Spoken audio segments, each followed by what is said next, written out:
right?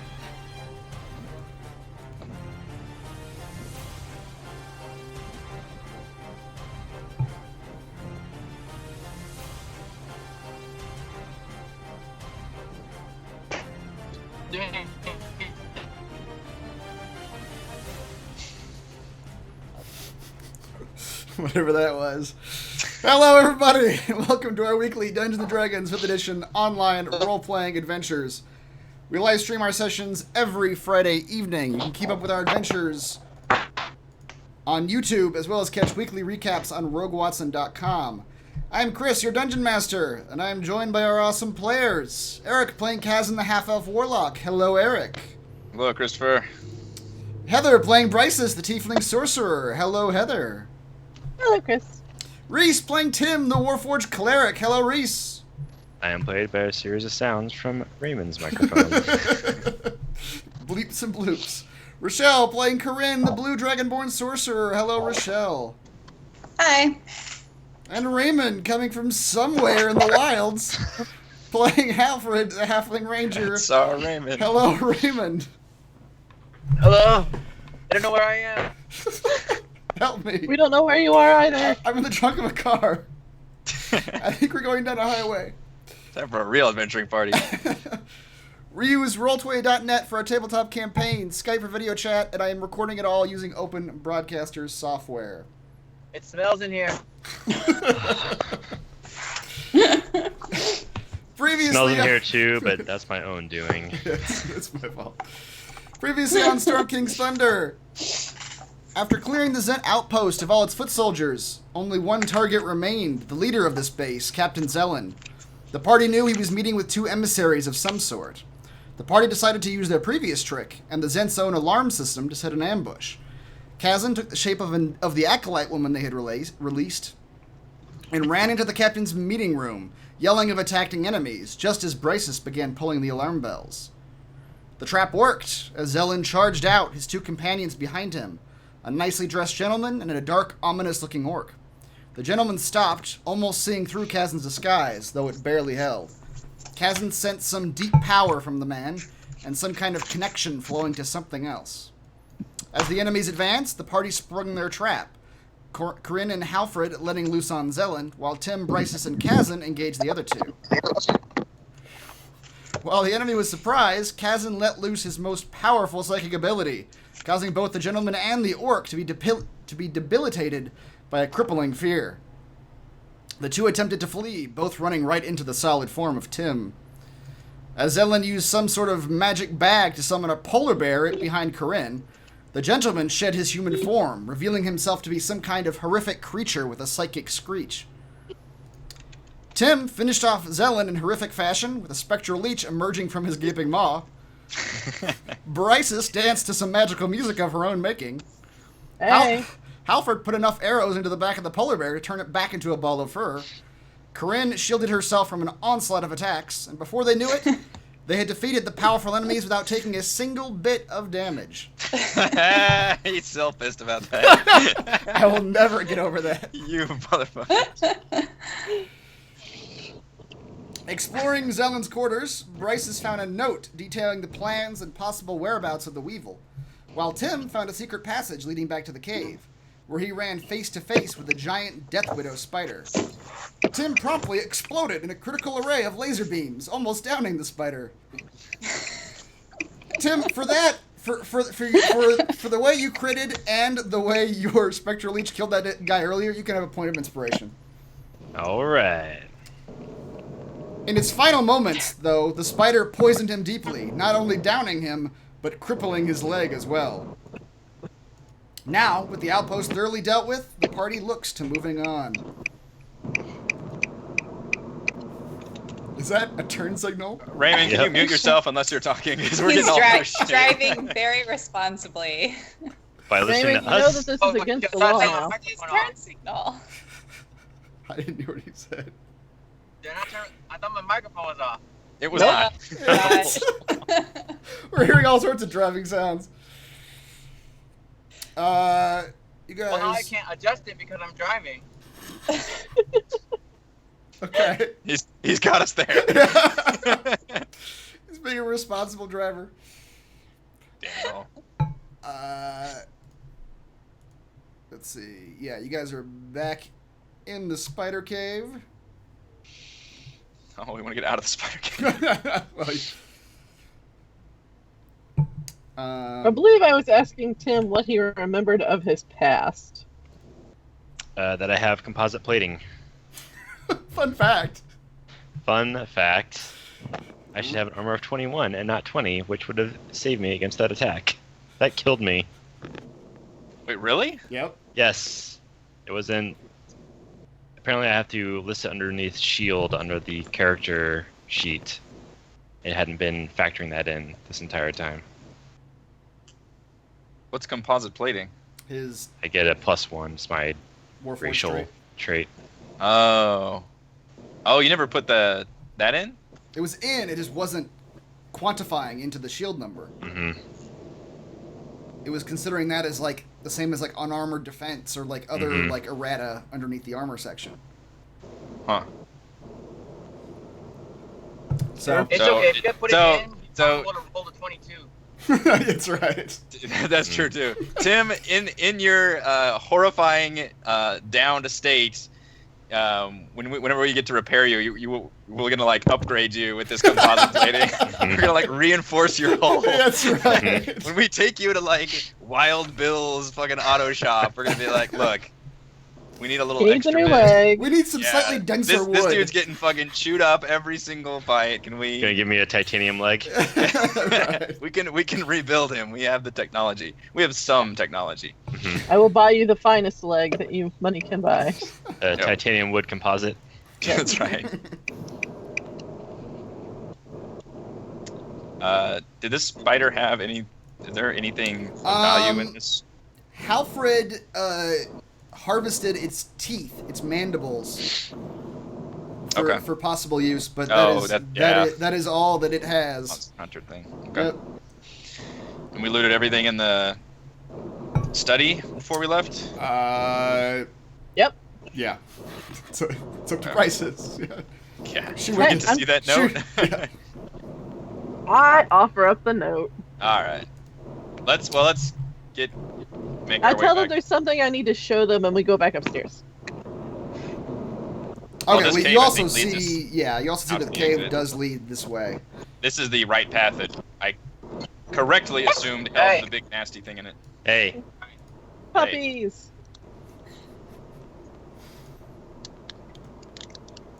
So yeah, for everybody just Cramp for space. comes down here, we can get the hell out of this cave and I guess When we go back to- upstairs, I want to grab the other furry ball thingy to put back in that pouch that I took. It disintegrated when the polar bear died, and you saw him turn back into a ball of fur. The ball of fur just fell apart. Okay. You didn't tell me too much about this pouch thingy that I found. You haven't taken a good look at it yet. You All guys. right, let's Yeah. we're going back to Xantharl's keep. Okay. Hmm. I think we need you to all, find an auto body shop for Tim. Okay, I'm gonna assume you guys all can make your way, because you once you leave the little spider area in the right side there, you do note this leads back to where you were before, Yeah. and you can follow the cave back out and get out of there. To the Sea of Swords. Wait.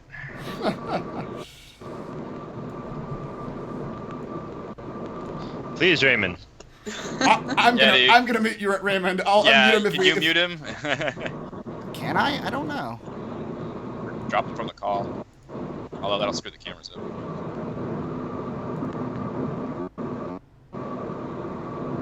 I find it soothing. He's going so fast. That sounds like 80 miles an hour. Raymond, are you following the speed limit? I don't think I can. From the I'm call. going with the flow. We're getting too much white noise, sir. Alright, hold on. Put us in your glove compartment or something. I don't know. Yeah. Under your leg, something. I can't quite look away from the road at this moment. I don't let us hear a crash. I don't want to. No. I don't want to hear that. Don't do that. Yeah, this is streaming live. That would be embarrassing. That would be real bad. Jesus. I'll have to figure out a 10-second delay going forward. Right. Oh God, what was it? Stop the stream! Stop the stream! Got it. We have 10 seconds. Okay, yeah, you guys get out of there. Start walking back to Xantharel's Keep. As you're walking, I will go ahead and show you the note. Yeah, I need to follow up with that. How about now? It's just Like, we don't want to so hear you right loud. now. You need to mute us completely, or mute yourself. That did it. Okay, hold on. Oh, no, it didn't. For a second, it was gone. So this note, by the way, is in your player handouts if you ever want to look at it in the future. It's a letter on Zellen's desk.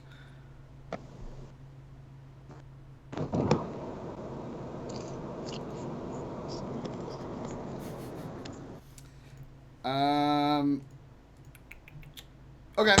Yeah, you guys make your way back to Xantharel's Keep. I'm trying to remember when you guys went to Xantharel. When you guys went to the Zent outpost, you guys went in the morning, in the afternoon. I think it's the morning, Well, like mid-morning. We- Whenever we were told that the people usually showed up. I was gonna say whenever that group left, because we ambushed that group that came out. So Right. whenever that group would normally leave, that's when we went in, Okay. which was probably either morning or like noon or something. Gotcha. Okay. So it's only been a couple hours Yeah. since you guys went into the Zent outpost. So it's probably late afternoon, 3 or 4 at this point. As you head back to Zent. We have been through a lot though. You've been through a lot in the last few hours. Well, I'd like to follow up with what was her name? Help me out. Alicia? Yeah, Alicia. Alicia? No, Alicia was the acolyte. Oh, who are you talking about? The woman that we Oh, met here, Millie. Millie. Okay. Yes, the Harper spy in Xantharel's Keep. Yeah, I don't. Okay, which quest is that? Is that Hunt- Weevil or Help Hunt- of the Harper? Hunting the Weevil. Hold on just a second. Okay. Let me go. Oh, I see. Let me go Okay. flip my Uh-oh. flaker. Oh, your lights did My go lights out. went out. Yep. All kinds of fun problems tonight. Now a horror movie. Yeah.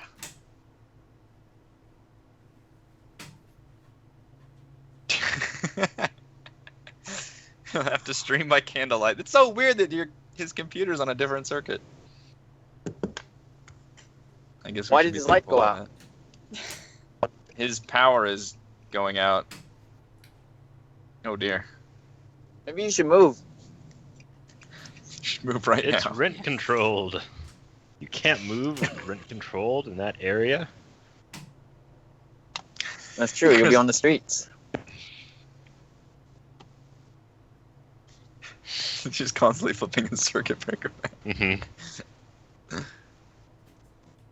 Meanwhile, during the country's worst hurricane, our power never went out once. Wow. Yeah. We got spoiled. Our internet never Suck even it. went out. Meanwhile, my cousin on the 4th floor has to get a boat to go back in there. Wow. Wait, what? Your cousin where? My cousin in Houston, he lives on a 4th floor apartment.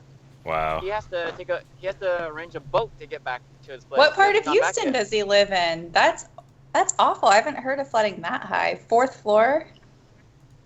Oh my Well, I gosh. mean, I don't think it went that high, but he can't get back without a boat. Oh, like you can't get to the apartment building at all. I see what you're saying. Right. Yeah. So, I'll turn it back on when we go on break. I can't have my AC on right now.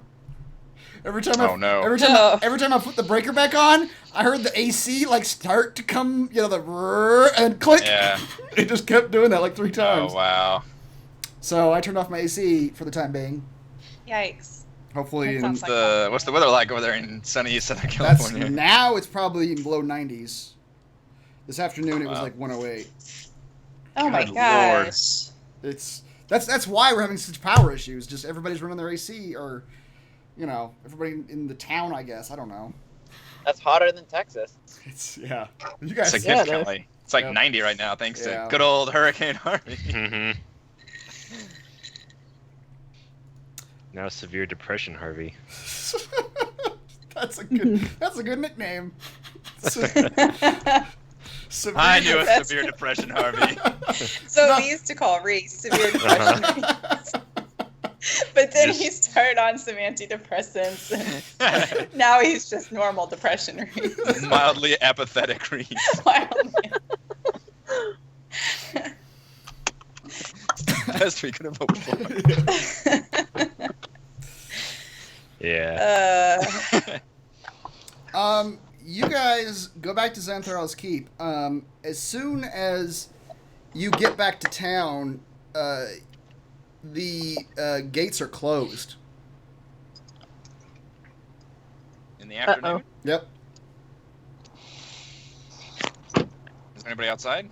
You don't see anyone outside right now. Can we open the gate? Like if we push really hard? You walk up, you give it a couple pushes, and nothing happens. You could knock on the gates or yell out or something like that. Presumably, it being a town, there's still someone on the other side. I'll knock. Okay. You give a couple knocks, and you hear a voice from the other side yell out, "Go away, interlopers! We don't want you here. We know what you did."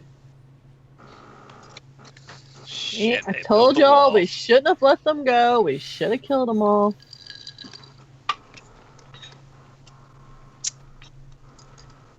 Which one ratted us out? Was it Jake from State Farm or the chick? No, his name I was think Walter. Jake- What was it? I don't remember what Yeah, his name was. Was it Walter? Walter, Yeah. which was incorrect. Somebody corrected me on the Mm. video. That was supposed to be. I forgot it again. Shit. Like a song. Canonically, I believe now his name is Walter. His name is Walter. We've retconned it. Mm-hmm. Name was Robert Paulson. Shit. Well, they got us there. I mean, I could disguise and lie my way in, but I don't know. Is this whole town gonna be hostile against us? Millie's in Yep. there though. Millie was on the level. No, she wasn't. None of them were. Well, You're gonna have to also, let somebody in. It's as far as you know, Millie was still undercover. No one there knew that she worked for the Harpers. yeah. Go to bed. Okay. Alfred yells, "Go to bed!" over the wall. That's a weird thing to say. Hey, How if do they we went want to bed, then we could get in. How are we gonna try to get into this town? Are our horses parked outside?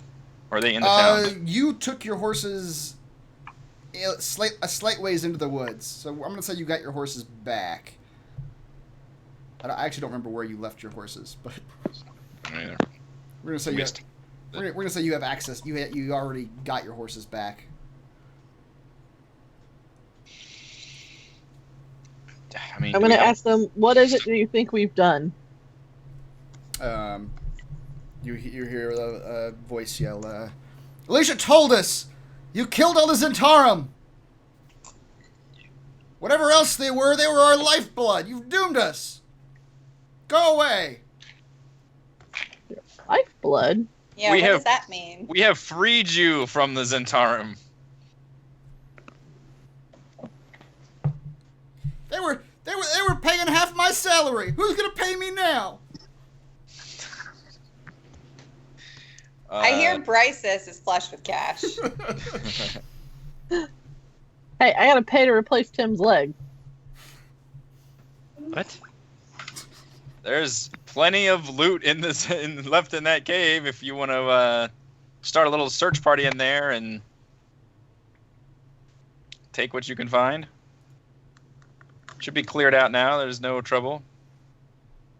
Says, "Listen, I know you guys think you're heroes and whatnot, but a lot of those folks lived here. They were like kids of families and stuff. You're not welcome here anymore." I need to get a message to Millie somehow. I don't give a shit about this town, but I feel like I need to follow up with her.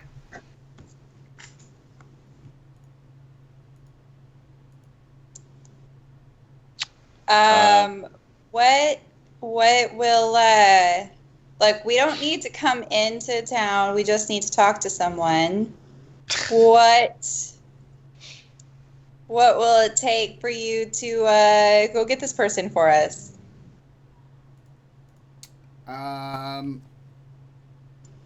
You hear the gate crack open just a little bit, and you see a face of a guard, like a 30-something dude. Says, 20 gold. All right. How about you come, you go get her for us, and then we'll give you the 20 gold. You promise? If he can just open the gate for us, we'll fucking knock him We're not unconscious. fighting our Wait. way inside. We have 20 gold to spare. Come on. Yeah. We got that much. Yes, we promise. We're on the up and up. Who do you want to talk? Who do you want to talk to? Millie. I don't remember where she is, so someone else can fill him in on who she is exactly. She was the barmaid at the end, but yeah. She was kind to us. We want to make sure that we give her enough of a tip to survive. Okay. He says, okay, I was gonna ask why you'd want to talk to her. Give me a second. She's kind. I want her to bring me a beer before we get on our way. He disappeared. He closes the gate back up again, and some time passes, maybe 5 minutes, and you hear the gates creak, and Millie slips out the gates, and the gates close up behind her again. She says, "What the hell did you guys do?" I tell her, you need to pack your bags and get out of here, because the Zentarum are done in Zentharl's Keep. Zelen is dead, and he was with two very dangerous characters that we didn't get a chance to talk to, but things looked pretty weird. I don't know if you can tell me that one was an orc, shaman, maybe, sorcerer, and the other one was some kind of crazy fish psychic creature with some powers that are frankly unsettling to me. So he was making some serious alliances, maybe, or connections or something, but they're all dead. Everyone is dead in there. Anybody that you saw come through the gates are the ones that lived because they assisted us. She says, Got the job done. She says, "My gods, you guys have really done a number, haven't you?" That's right. The law works too slowly. She says, "Well, I suppose I better get out of It's here." basically what adventures are, right? We're just like vigilantes. I mean, kind of. Kind of. We're the law because we say we're the law. Yeah, you just like roll in and just kill people. She says, "Yeah, I suppose I should get out of here anyway. Xanthar's Keep is about to... I don't know what's going to happen to this place. Half the politicians here were on the payroll, and so many of the guards, and I don't even know."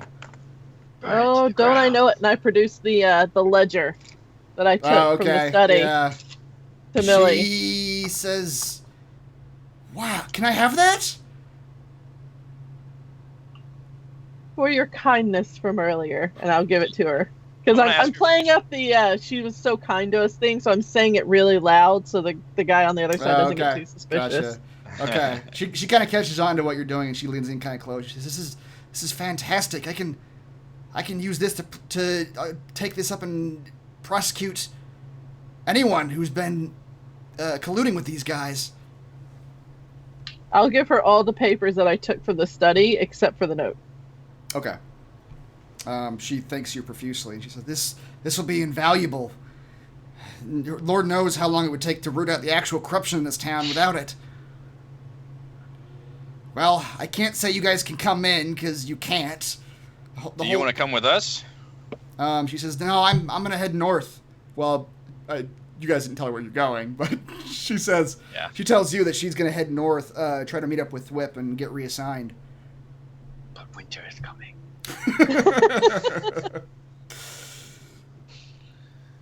Here. She does say, though, she says, "I did pick up one phrase that I don't know what it means, but it has something to do with the people that we're meeting that they were meeting with, that Zelen was meeting with, someone referred to them as the K Society. I have no idea what that is or what it could mean, but I think whoever those two people were that they were meeting with, they were part of it. Yeah, they definitely. Whatever kiss begins with. Seemed like they were part of a faction. Do you know anything about a dragon problem? A dragon problem? You mean a giant problem? No, I'm looking at the note. Hmm. It said something about a dragon problem and the fact that they're... I'm not telling her that, I just mentioned the dragon problem, but the note says there are specialists coming to this location to deal with the dragon problem. She says, I don't want to tell you guys your business, but I think that's talking about you at Nightstone, right? That's the only dragon news I've heard lately. Oh, the fucking... What was his name? Falapagos or something? Felglos was his name. Felglos, yeah, the guy that tore in and saved our asses. Okay. She says, from what I understand, that same dragon was hunting Zentarum long before Nightstone. Nice. We need to find and high five that guy. He'll be proud of our work. So you haven't. What color was he? Was he a gold dragon or? He was a bronze or something. Bronze. Okay. Yeah. All right. If you see a bronze dragon flying anywhere, wave at him. Okay, will do. Kaz doesn't know anything about dragons. He just assumes every dragon is just like a friendly, one to say hi. She appreciates you telling her the name of that dragon. She says, Felglos. The Whip will be interested to hear that. Yeah. We didn't know what he was called before. Yeah, he's a eccentric, friendly dragon, which I assume all dragons are. He says, good luck with that. My only dragon experience.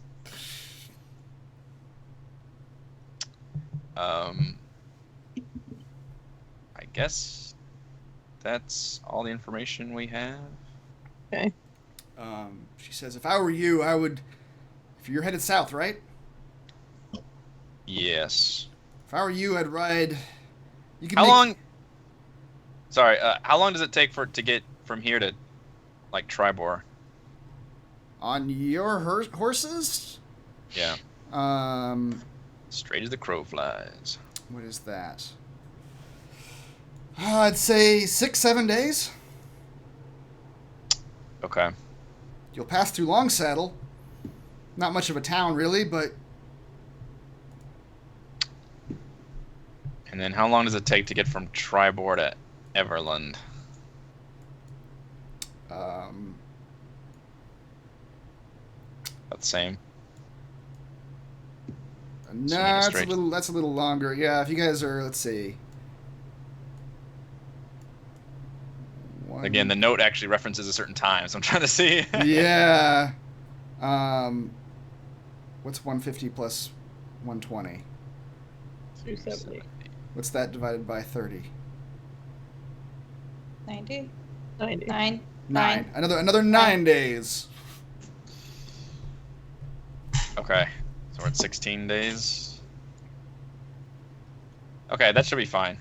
I'm just trying to think if we need to make a detour to Neverwinter, which is a major detour. But if assuming we can get the teleportation up in Everland, we could then teleport to Neverwinter, and hopefully meet the Weevil, assuming there's only a couple stops along the way. Assuming we don't go on insane adventures along the way, which is almost certainly going to happen.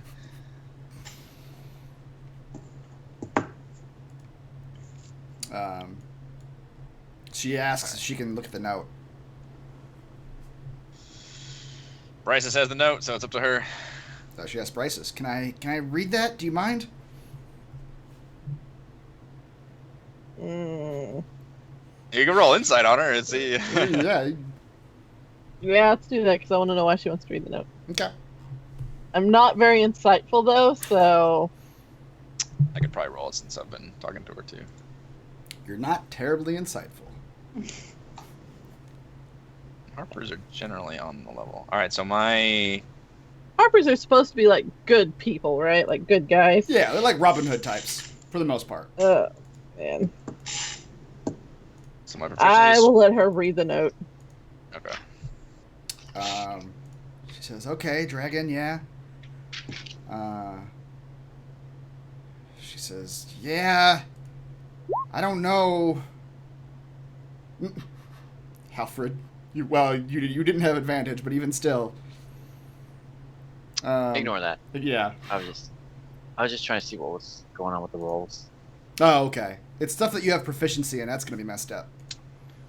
Yeah, the sheets on Roll20 are currently messed up this week. Yeah, we're using the shape sheets, and Roll20 did some sort of update that completely borked the shape sheets.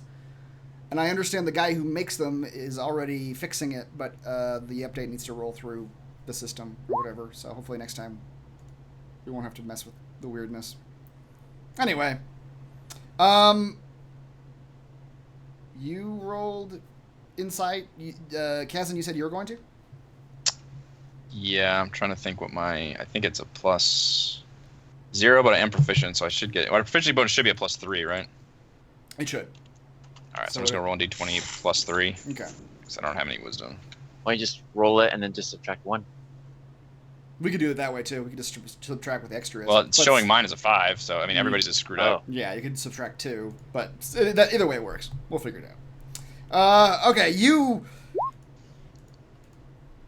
just sort of get a sense that she's a spy. This is her job, to just sort of gather as much information as possible. Yeah. There doesn't seem to be any sort of intent behind it beyond just knowing what's going on. What's going on? She says, I don't know anything about a hideout in Neverwinter. If I knew where it was, I'd tell you. We actually have some information on that, don't we? Do you? Didn't we learn about that? No, we learned about it from the note. You learned that there were There's some... a Zelrun Roaring Horn. That's a lore that you're going to visit in Neverwinter. Oh, okay. Never mind. We had another reason to go to Neverwinter, that's all I know. You did learn that the guys that attacked you outside of Hundlestone, That's what it was. They were from Neverwinter, stationed there. So one could assume that they were possibly from the same... From that hideout. Location, yeah. So they probably have the equivalent of what we just cleared out somewhere in Neverwinter. Yeah. She says I can't help you, but you should definitely get to. I'm gonna tell her, since we just cleared out this, your job is to figure out give us as much information as possible on where this hideout is in Neverwinter, and then try and get back to us while we make our way to Everland and meet up with more Harpers. And then hopefully by the time you figure that out, and we can get over to Neverwinter and clear it out. Okay. She says, give us actionable intel. She says, yeah, I'll go back to Thwip. I'll give him everything that I have. I'll find out what he has. And I know he's got some way to contact the Harper higher-ups in Everland. They don't exactly get along, but he should be able to send any information we have to them to give to you, hopefully.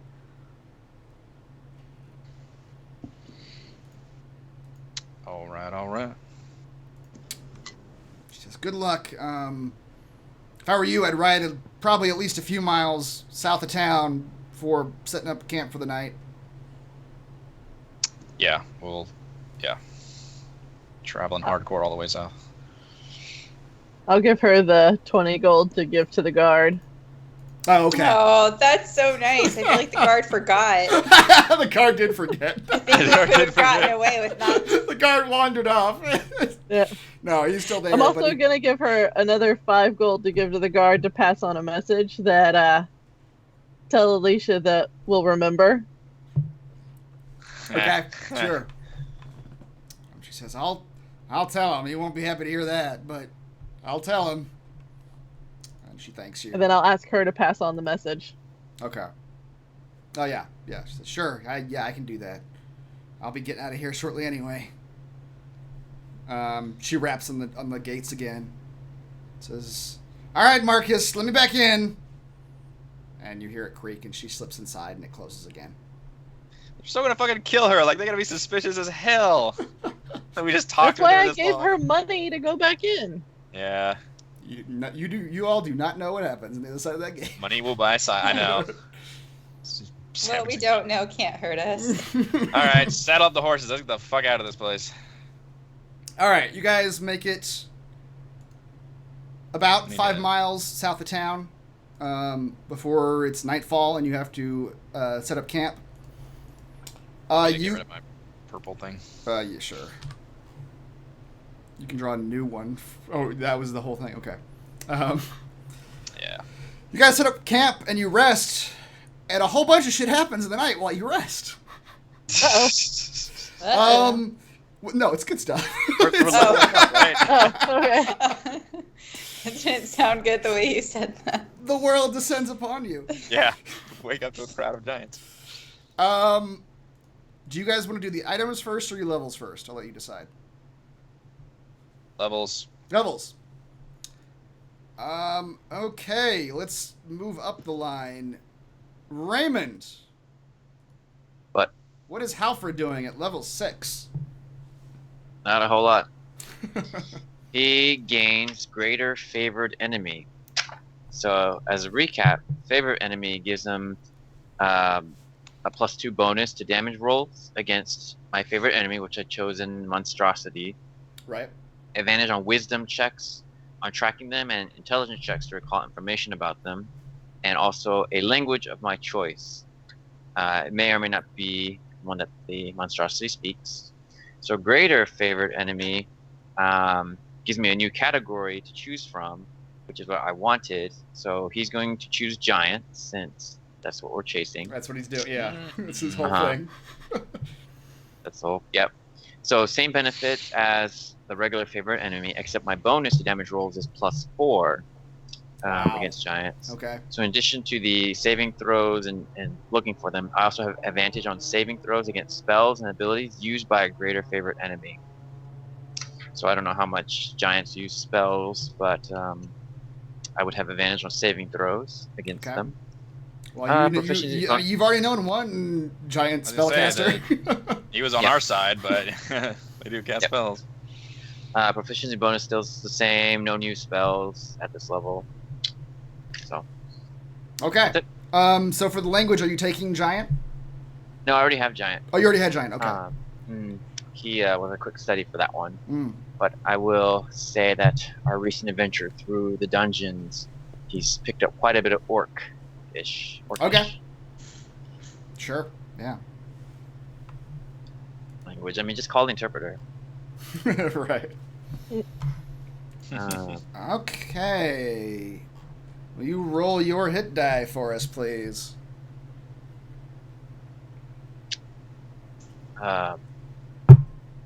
what am I? 1d10? I believe you are. The Hardy Ranger. I don't click anything, right? I just roll. Yeah, just roll a 1. Well, yeah. We'll add your Constitution bonus. So my Constitution bonus is a 1, so +8. +8. Yep. It's a good roll. That is. That brings me up to 52. Nice.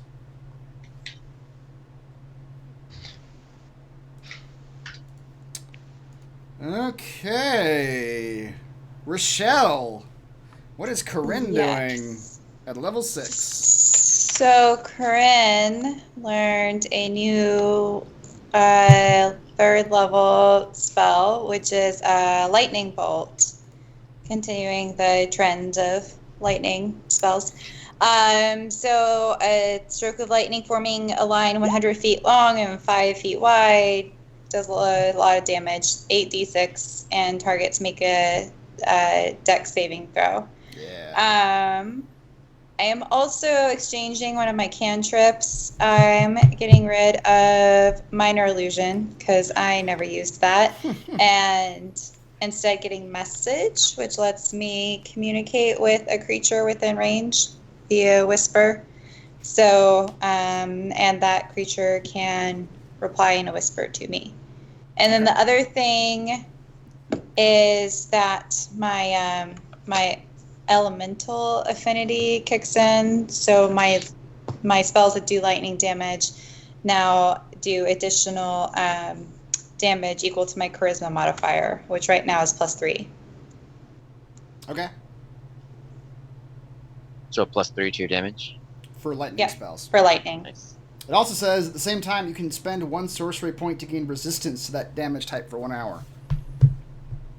Which that's also interesting. Oh yeah, that too. How many Cool. sorcery points do you get? Just curious. I don't know. How many? I don't remember. At level 6, it looks like 5.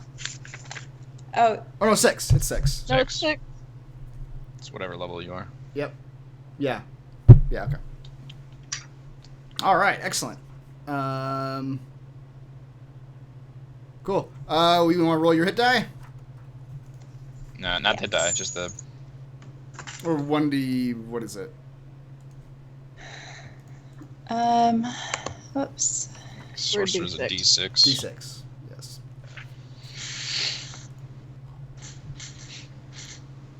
Yeah.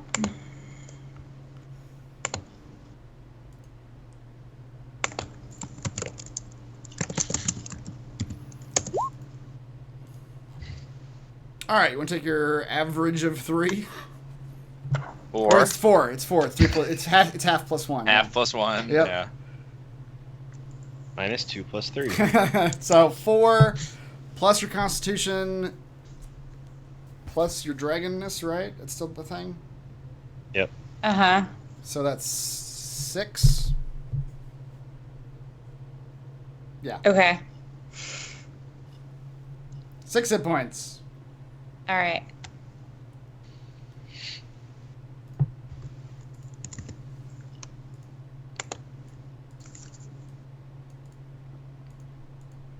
Okay. What does that bring your total to now?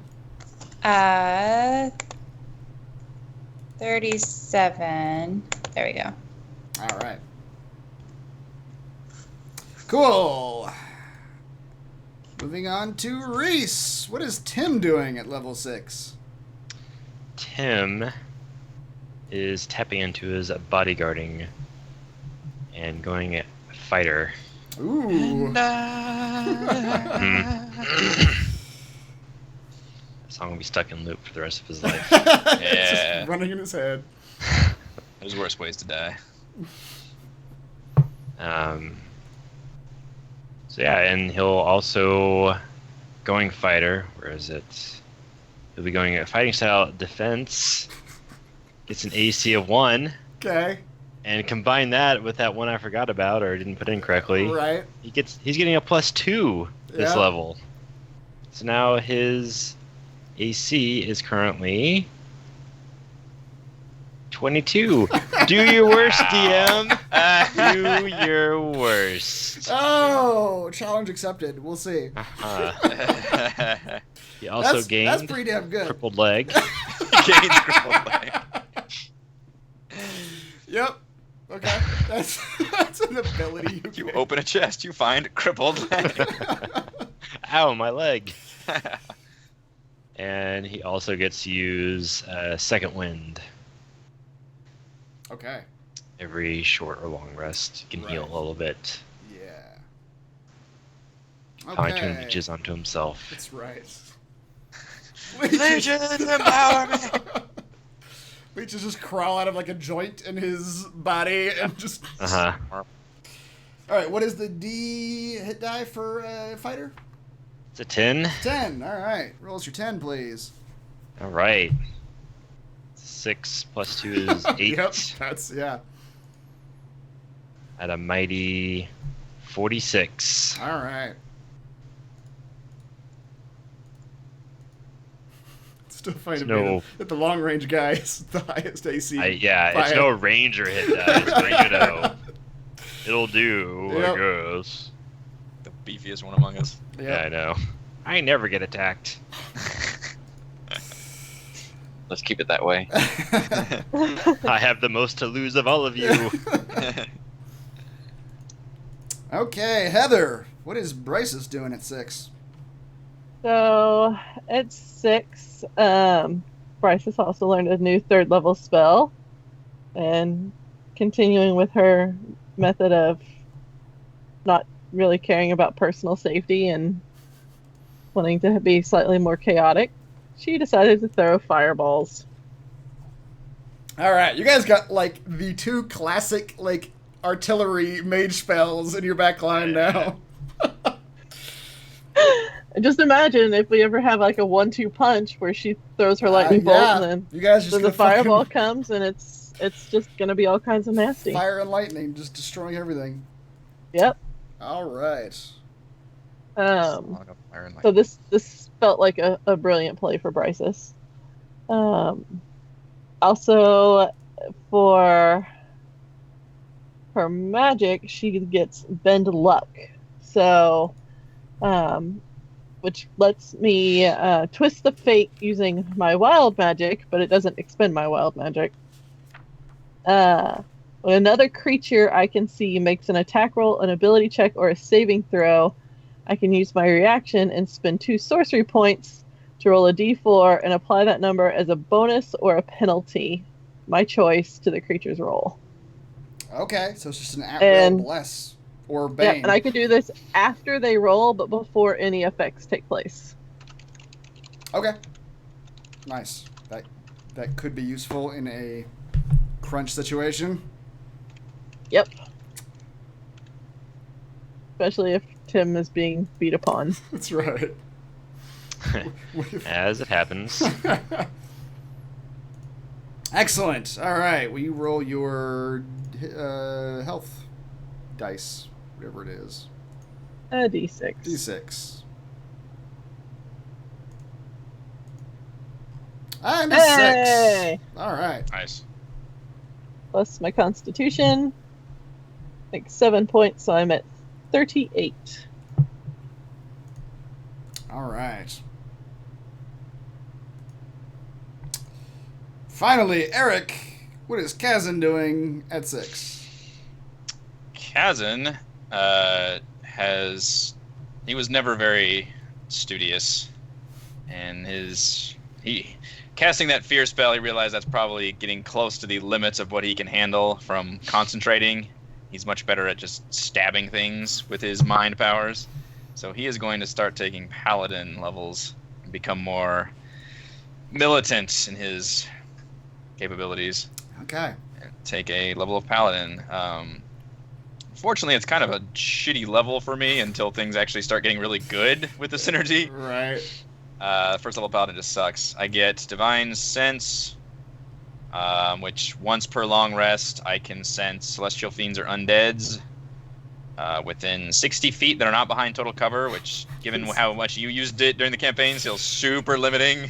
Which, by the way, you never let me use it well either. Every time I use it when you were DM, it would immediately trigger the undead to attack us. It was just like, I sense the undead. The undead are attacking you. Great. Well, if they're not behind total cover and you've already walked up, it's like, and most undead are just kind of feral monsters. So it's like, why would they not just attack you when you walk in? So yeah. Right. Yep.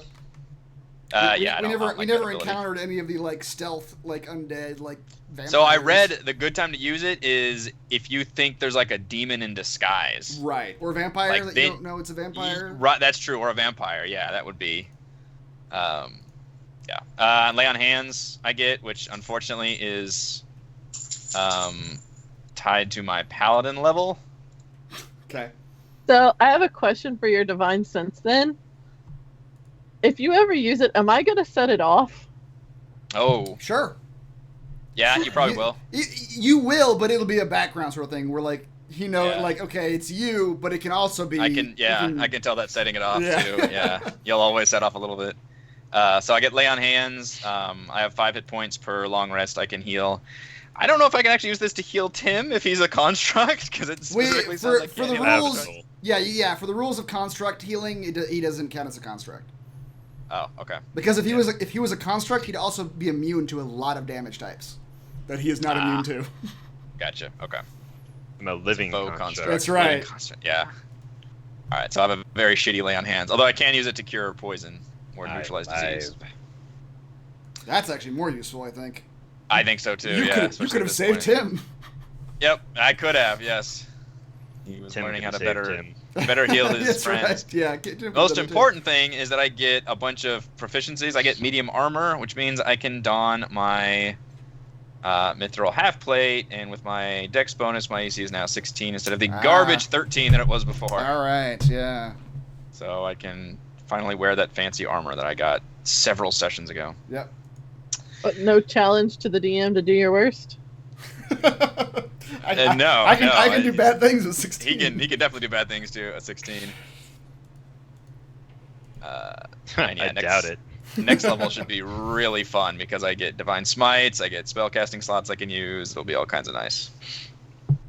Very this good. is just kind of a shitty holdover till then. Yeah. I do get to roll a d10 this time. Oh yeah. Hey! Look at that. Nice. So plus 2 con is 12 hit points. I think I just beat Raymond. Did you? I had 42. Wow. Okay. I'm at 54. All right. Well, that helps. Jesus.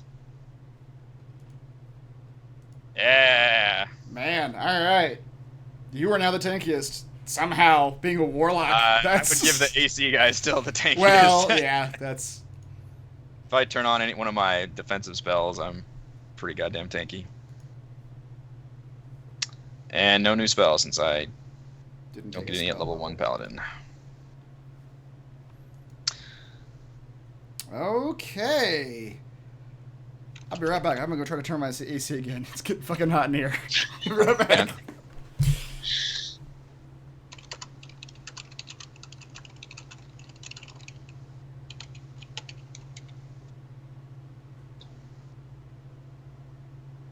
Doesn't she look like she's having an interesting conversation? Yeah, she is. All right. You guys have leveled up. Interesting if you work there and know the person on the phone. What's that? Conversation she's having right now. Oh. Yeah. Seems like I didn't. For everyone else, it's not interesting at all. Oh, okay. The items that you guys are holding. You guys identified a number of magical or useful items during your time in the Zent outpost. Remind me who is holding what, please. There was a cloak, there was a staff, and there was a bag. And there were 2 spider fangs. I got the bag. Okay. Who's got the staff? Tim should still have the staff. Okay. I thought I did and have it written down. I didn't write it down either. I think we just need to write it down. But remember, because I disarmed him and then you grabbed the staff where you could do anything. I know. Yeah. I thought I wrote it down, but it's not in here, so Ah. I was wondering if something happened that I wasn't aware of. Maybe it didn't And say. I've got the cloak. All right, Bryces. Yes. The bag you were holding. I wrote down magic bag. As you guys settle down for the evening. Magic bag of fuzzy things. Let me find my page. As you settle down for the evening, you take a look at this bag. It's a tan cloth bag with a lot of symbols sewn into the side of it. Kind of Native American looking in nature. And the symbols they look like the symbols of animals, but you can't quite make out what the animals are supposed to be. You spend some time attuning to it, and you understand that it is a bag of tricks. Ooh, fun. This ordinary bag made from tan cloth appears empty. Reaching inside the bag, however, reveals the presence of a small fuzzy object. The bag weighs a half pound. You can use an action to pull the fuzzy object from the bag and throw it up to 20 feet. When the object lands, it transforms into a creature determined randomly by rolling a d12.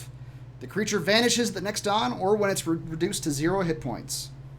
The creature is friendly to you and your companions, and it acts on your turn. You can use a bonus action to command how the creature moves and what action it takes on its turn, or to give a general order, such as attack your enemies. It lasts the whole day? It lasts the whole day or until it's at 0 hit points. That's cool. In the absence of such orders, the creature acts in a fashion appropriate to its nature. Once 2 fuzzy objects have been pulled from the bag cannot be used again until the next dawn. Sweet. What creatures can you pull? You don't know. Oh boy. Well, one's a polar bear. Yep. Just don't know what number makes the polar bear. That's true. You should make a note and write down every time you pull a different thing out of there, and you'll eventually have all the things. I'm not going to make you guys roll an Arcana check for this, but one of you guys knows that there are multiple colors of bags of tricks. and they each have different sets of creatures that come out of them, but you're not sure what set of creatures comes out of a tan bag of tricks. Okay. And let's make this a side quest. Just gotta figure out what the... I mean... No, finding all the other bags. Oh, finding all the bags. Now I want one. Imagine we all had a bag and we all pull out a fuzzy thing. They were playing Pokemon. Animals everywhere. Yeah, we're just fucking playing Pokemon at that point. Just throwing out things and battling. That is why this is a side quest now. We must find the other bags of tricks. And then we'll have our own Pokemon battles. Yep. Pass the time. We'll do it right before dawn so the bag resets and head out. Which, and if you wanted to, I mean, there's nothing stopping you from just rolling it as you're traveling or something, you know. You don't have to do it. It doesn't have to be a combat situation. You can just... Oh, that's true. As we travel, you can just throw these things out. You can just write summon down what creatures for animals fun. come out. Do it now. Do it now. Hold on, before you do it, other people are attuning to their items as well. No, we're really excited about what you opened All for right, Christmas. all We right. want to know more about it. Go for it. If you want to go ahead and roll one out now, you can do that. Pull it All out. right. Pull So it we out. don't run into random encounters on the road. We're all just excitedly like gathered around. Bryce just pulled out a fuzzy ball. All right, so open a thing on here and put 4 is and then write down. I'm not gonna do it for you. If you want to keep track of that, you can keep track of that. But it's a secret absolutely do DM that. thing. All right. You roll the fuzzy ball out, and the fur begins to darken and becomes almost dark brown, blackish, and 2 tusks shoot out from the front of the fuzzy ball, and it turns into a not small, medium-sized pig-like creature until it's fully formed, and it becomes a boar that comes down and sits beside you. Bacon time. Who is hungry? Well, All right, Kazan Peter, goes, no. You do know that when the creature is killed, it turns into a ball of fur and disintegrates. Only one way. Kazan's immediately disappointed. it doesn't stick We can't around. sustain ourselves. I'm Chopping off a leg see if doesn't kill it. Yeah. There's like some Walking Dead shit right now. If we keep it alive, but roast pieces of it. That's a good question. I don't know. I'm gonna see if we can find truffles. Yes, we get truffles. All right, that's the command you give the boar is to find truffles. Yes. All right, the boar starts sniffing at the ground and wanders off into the woods. This bag. I'm gonna have way too much fun with this bag. No, I want one now. All right, Tim, what are you holding? You're holding a staff. Yep. All right. The staff initially had human skulls atop it. Nice. But you realize that the human skulls were mostly decoration, or it seemed like they were decoration that could be easily removed. And when you remove them, you're just left with an onyx black... Would he though? Would he? It's up to you. Make them leech skulls and you're in. They were human skulls. When you remove the skulls, it's just an onyx stone black staff. And as you attune to it and focus on it, you realize it's a staff that is it's a staff of pain. Not good. Staff. Why would you give It's- that to Tim? While using the staff as an He's got arcane, all the evil weapons. I don't know this. I mean, this one may be useful to you, but I don't know that you've done a lot. Well, you got spectral weapon and spectral leech. While using this staff as an arcane focus, add your spellcasting ability modifier to spell damage rolls. Oh wow. Okay. Okay. Well, First, give that to your wife. Yeah. You And could. then he sucks their souls up after. She didn't fix the pain. I drink in the soul. That's right. I'm scared. I did hit show to play. Yeah, I did. Okay. Okay, and finally, Kazan, Chuck. Can Rochelle hear us right now? Nah, she's No. she's No, on the she can't. All right, we'll give her the update. She's dead to us right now.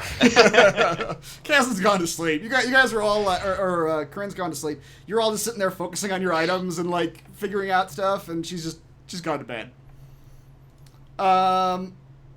Kazan, the cloak that the gentleman was wearing before you murdered him. Unless you turn to a female once a day. I can already do that. Twice a day. You focus on it and understand that it is, in fact, a cloak of protection. Nice. You gain +1 bonus to AC and saving throws while you wear this cloak. God, that requires attunement. It does Yeah, require I think attunement. the ranger might need that one ahead of us with the most health points and stuff. That ranger can fuck right off. Also, he got some kind of spider dagger thing. There Whoops. are fangs. Fangs, yes. I can't wear fangs. Yeah, I could use more AC. I will attune to that cloak. All right. So it's +1 to AC and +1 to saving throws. All saving throws? Yep. Oh boy, that's right nice of you. You put it on, and the outside of the cloak feels very hard compared to the inside, which feels very soft. Go on. That's how you know it's protecting you. Uh-huh. That's how I know. Halfred, I don't have a picture for yours. Sad to say. But you examine these spider fangs for a while, and you realize that the venom doesn't seem to degrade over time. And you can, in fact, attach these fangs as arrowheads to 2 of your arrows. And you gain 2 Widow's Bite arrows. Huh. On a hit, the target must make a DC 13 Constitution saving throw or be poisoned. While poisoned in this way, the target is incapacitated and takes 3d8 poison damage at the start of each of its turns. The target can repeat the save at the end of each of its turns, ending the effect on a successful save. This is the same poison that killed him. I was gonna say. Now, how about if I'm creative and I drip the poison onto my arrowheads? That will not work. You have 2 arrows. I will say, the arrows, once they hit someone, are consumed. But if you were to shoot the arrow and miss, you could conceivably go find those arrows after the battle. I don't miss. You rarely miss, so it's probably not much of an issue, but... And so it's only 2 times. 2 That's it. times, yep. Wait, I'm looking this up. How many mandibles do spiders have? 2. I don't know. This one only had 2. Maybe other spiders have more. Damn it.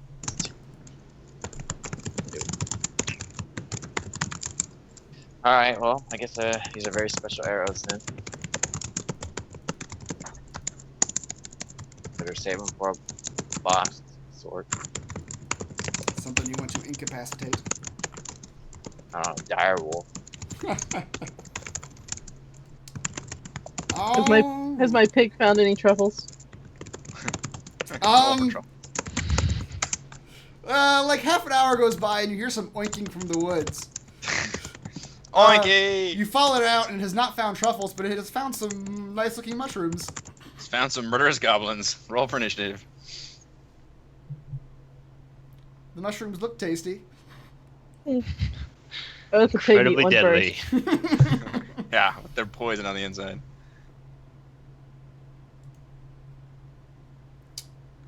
I don't actually know how to add +1 to all my saving throws. That's a good question.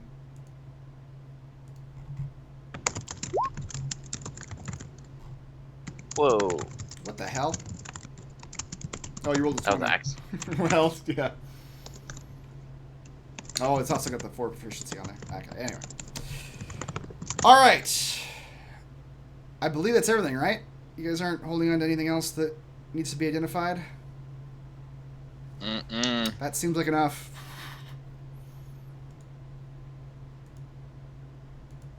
Yep. I think that was everything we went through. Tim. So do we have to go to a healer, or what's the rules for this? You would imagine that a priest might be able to do something about this, but not every Without town. sawing off his leg. Not every town. I mean, a lot of Tim, you're aware from your brief time as a cleric, but you're still a cleric. Just I burned that bridge. Fuck you, God. I don't need your spells. I got my 5 levels. That's right. I renounced my faith and everything that came with it. Yeah. Please help me do magic still. That's right. Please Oh take God, that. save me, please. Heal my broken leg. I forgot my power doesn't work without you. There are spells that high-level priests can do to fix these sort of things. Mangled limbs, curses. A greater restoration spell. Like greater restoration. That's a good We example. went over that. Yeah. 'Cause I have lesser restoration. Yep. Not every town has these sort of high-level priests. What's the closest town? Come on. The closest town is Longsaddle, which, from your understanding, is sort of a shithole. I bet we'll get that leg fixed up in Longsaddle too. Yeah, you think so, George? On their pamphlet, it says they're the best at sawing off legs, so I'm sure they can fix yours. Do they have rabbits there, George? Yeah. Also, I already gave you guys the experience for this last time.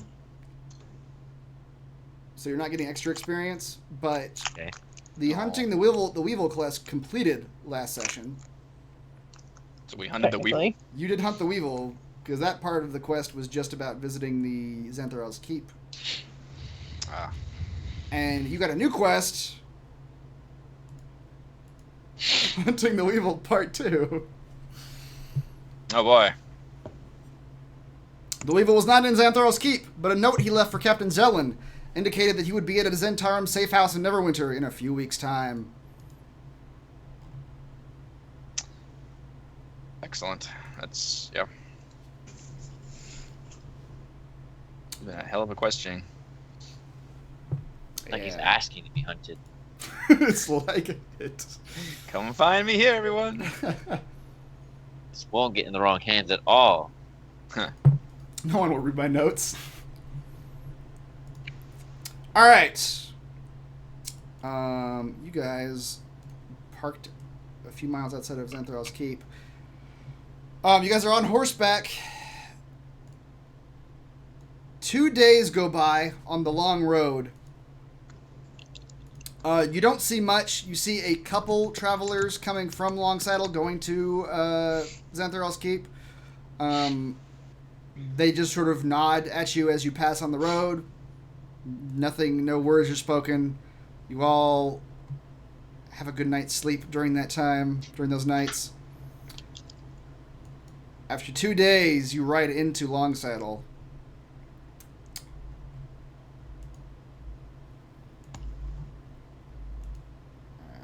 Hold on.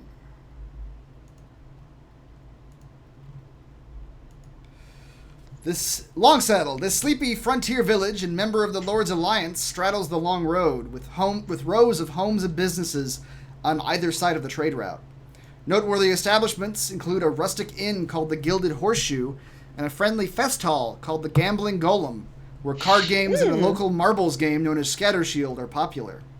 I'll see you guys later. Off in the distance, one can see horses and herds of cattle on sprawling ranches. As you pass through Longsaddle, Bryce, you can absolutely go to the gambling hall if you want to. It is open as you guys head there, and then it's mid-afternoon when you guys get there. As you pass through Longsaddle, you see a wanted poster bearing a charcoal sketch of a dwarf with a bald head and a large gemstone earring, under which are written words in common. Let justice be done. The Marchion of Mirabar hereby offers 5,000 gold pieces for the capture of the brigand Warvel Forkbeard, known from Luskin to Waterdeep as the Weevil. The Weevil is wanted for theft, murder, and conspiring against the Lord's Alliance. He is armed and dangerous. Deliver him to the Axe of Mirabar to receive payment. Scrawled over the poster in red paint is a crudely drawn serpent. I snatched that fucking thing off there and pocket it. So now we know what the Weevil looks like. Well, at least, I mean, it's not a picture. This is an artist's rendition. It's an artist rendition, yeah. It is a rough artist rendition. It's a drawing. All right, so but he's a dwarf? He's a dwarf. Bald dwarf with... does it look similar to what I know the Weevil will look like? It does. Looks very similar, including the earring. The one very large gemstone earring you remember distinctly, because it's very ostentatious. Bryce is gonna look over and go, pretty close. Remind me, does it say dead or alive on it? It doesn't. It does not say dead or alive. So it just says deliver him to the Axe of Mirabar to receive payment. So either way, Kazan, you can add wanted poster. I don't know how much detail you want for this. Mirabar, 5,000 gold. The Weevil. Okay.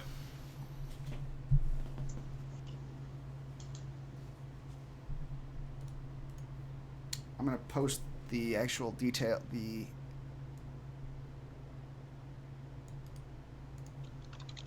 In the thing so that I have it for posterity's sake.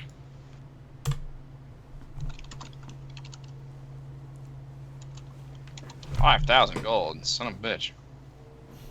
Delivered to Mirabar? Yep. Which is the town Look like king. Where that you guys have left. Yeah, fuck the giants. Good lord.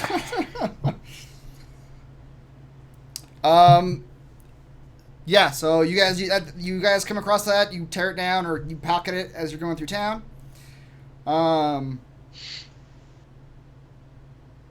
You guys can if you want to go to the inn, call the Gilded Horseshoe and stay the night.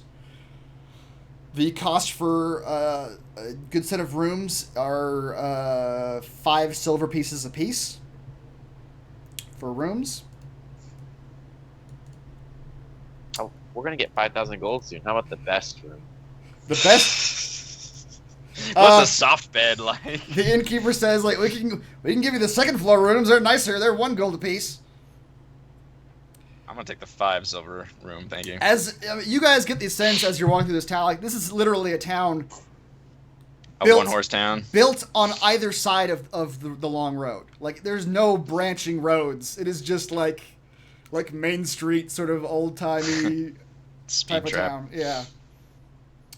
This is probably the only inn in the town.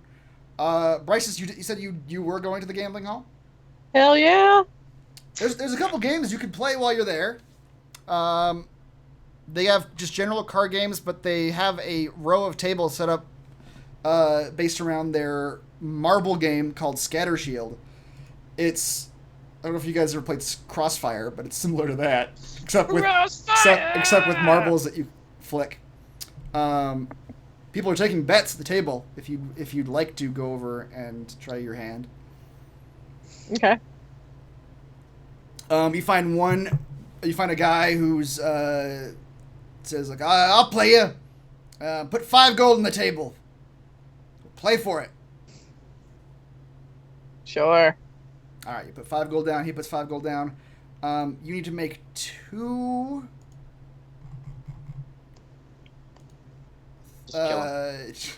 Kill him. Take his money.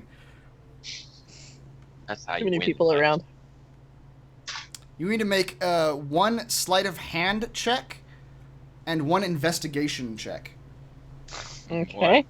Which one would you like me to do first? Either one. The way the game works is you sort of have to line up marbles and flick them at the other person's marbles. Okay. Marbles. And he will do the same, and whoever has the highest total wins the game. Alright. So, investigation. And then I'm proficient in sleight of hand, so this is going to be a messed up roll. That's so fine. I We'll just guess minus whatever the extra minus is. 2. Yeah. Yeah.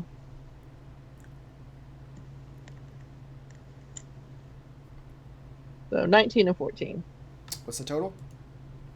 23?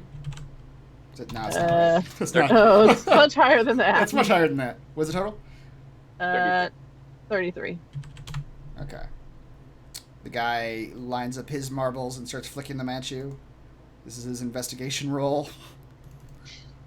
This is his sleight of hand roll. You beat him handily. And you take the 5 extra gold that you bet against him. Albert says, now I want to play. You can find someone to play too. They're taking bets. You can sort of try to name your bet if you want to. A lot of people are just putting down 1 and 2 gold, 5 gold here and there.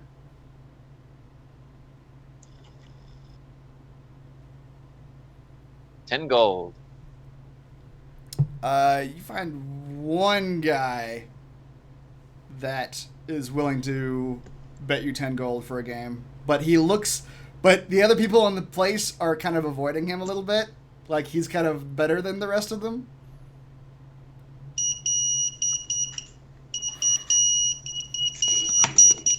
Hopper doesn't back down. He's getting alarm systems. The alarm says, don't play him. Don't play That's him. right. As you approach his table. All right, yeah, roll a sleight of hand check and an investigation check, please. Shit. All right.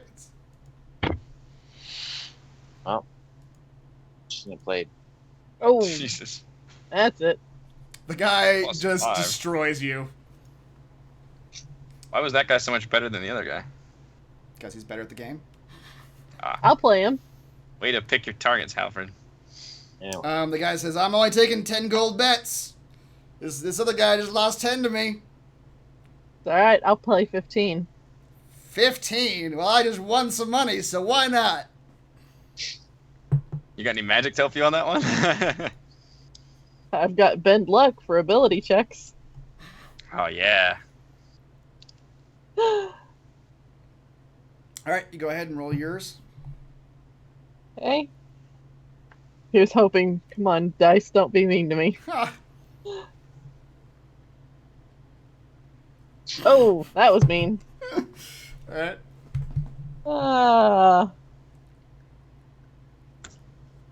That's not bad. What is that total? 21. 21. Can I bend luck for that first one? You can. You could wait until he Wait. rolls. All right, Well, I think so you've got a 25. couple. I mean, I don't know how many sorcery points you have. You have 6, so you could conceivably do it 3 times. Yep. Yes, true. Oh, I could. So I'll bend luck for the second roll too. Well, wait, just see if he's going to beat you or not. Yeah.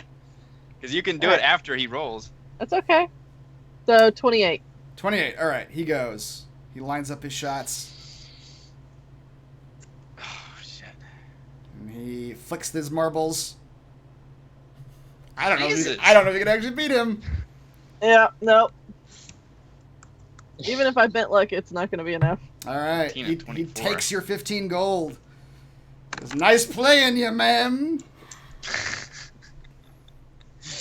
I I like need to this beat guy. this guy up in the back of the head. He's now got 25 of your gold. Beat me, fair and Not square. my gold. I like this guy. You guys have got time for like one more game before it closes up if you want it. The guy takes your gold and goes home. Find out which kind of women or men he likes, and I can use a little disguise self-action. Lure him down an alleyway. Beat him up and take his rightfully earned money. Rightfully or nothing, it's still gambling. All right, you guys head back to the inn. Have a good night's rest. You get back your sorcery points that you foolishly wasted on a marbles game. If you guys want to stick around town, you can. Otherwise, you can just head on south. Can I see if there's a priest around? Yeah, you ask around. You ask the innkeeper if there's a priest capable of fixing this. Clunk. The innkeeper tells you there's no priest in Longsaddle at all. She says, we get traveling priests sometimes, Got but it. we got no temple here in town. It's all right. I don't think there's anything I can do about Where it. do your beggars hang out? We don't have many beggars here.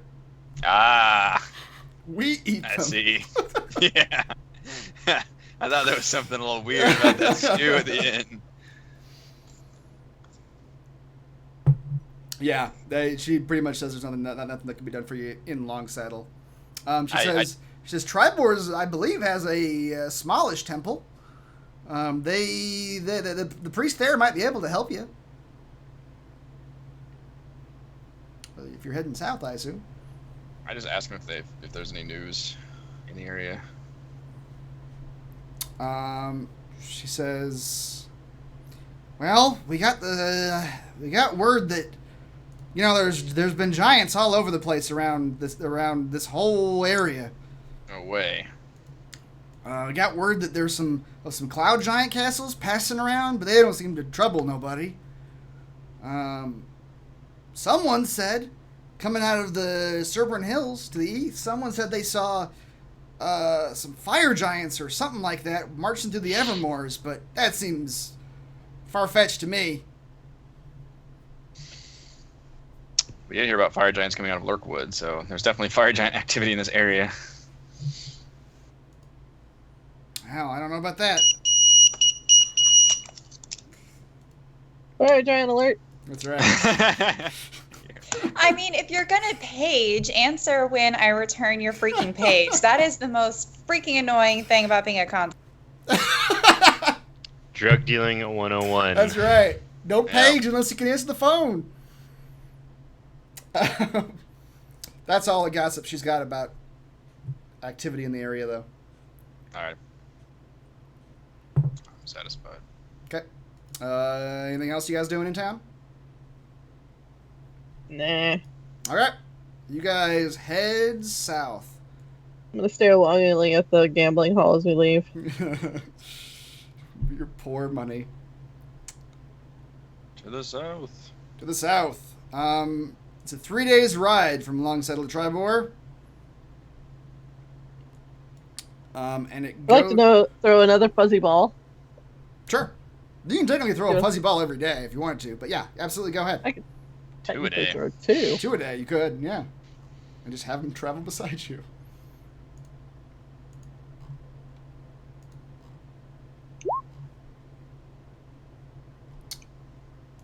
What's the worst animal you got?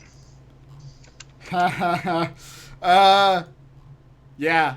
You throw the fuzzy ball, and it barely even grows. In fact, it looks like it might shrink in size.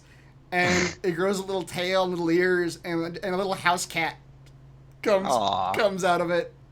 Yay! I put the cat on the back of my horse. All right, the cat happily sits on the back of your horse and just sort of nestles back there. So there's a chance you could want a polar bear, throw it out, and get a house cat instead. Yep. The house cat and my little Tinker Toy dragon. That's right. Walking side by side. The new buddy show coming to NBC. House cat and Tinker Dragon. All right. 2 days go by without any activity. The first day out of Longsaddle, you see a couple of travelers from Triboar. The next 2 days you're traveling, the roads are empty, completely empty, which is That doesn't sound right. a little odd. How many days away from Triboar are we? 3.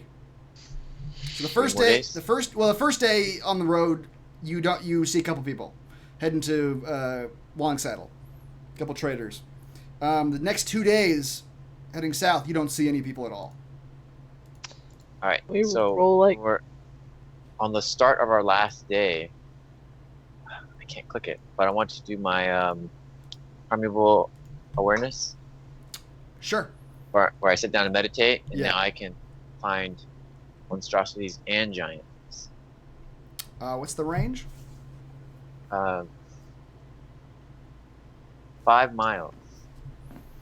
Wait, 5 miles? Hold on.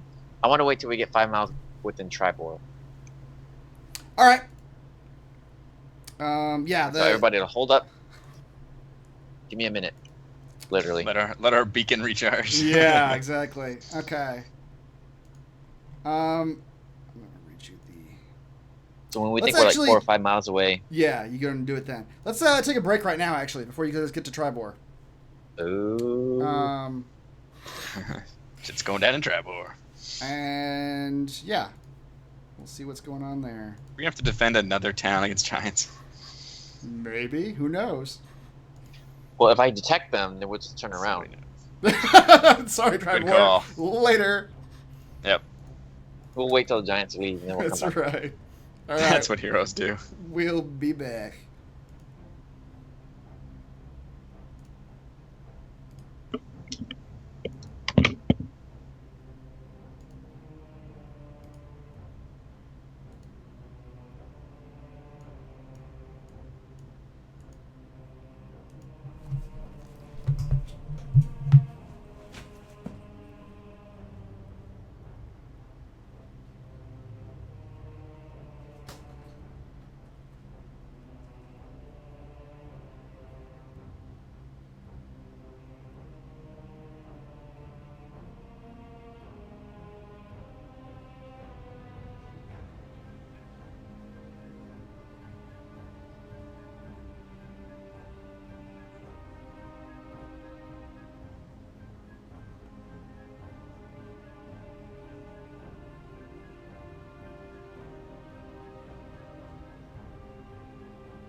right. I believe we are coming back.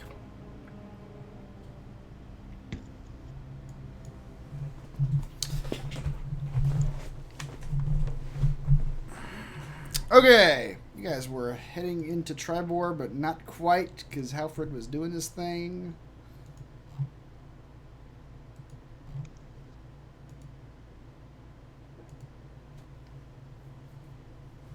Triboar. The bustling mercantile town of Triboar stands where the long road meets the Evermore Way.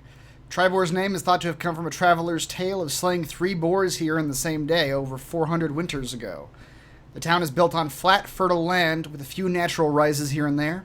Nearly half of Triboar's population lives outside the town proper, on sprawling ranches and neighboring farmsteads, most of which lie to the north and east.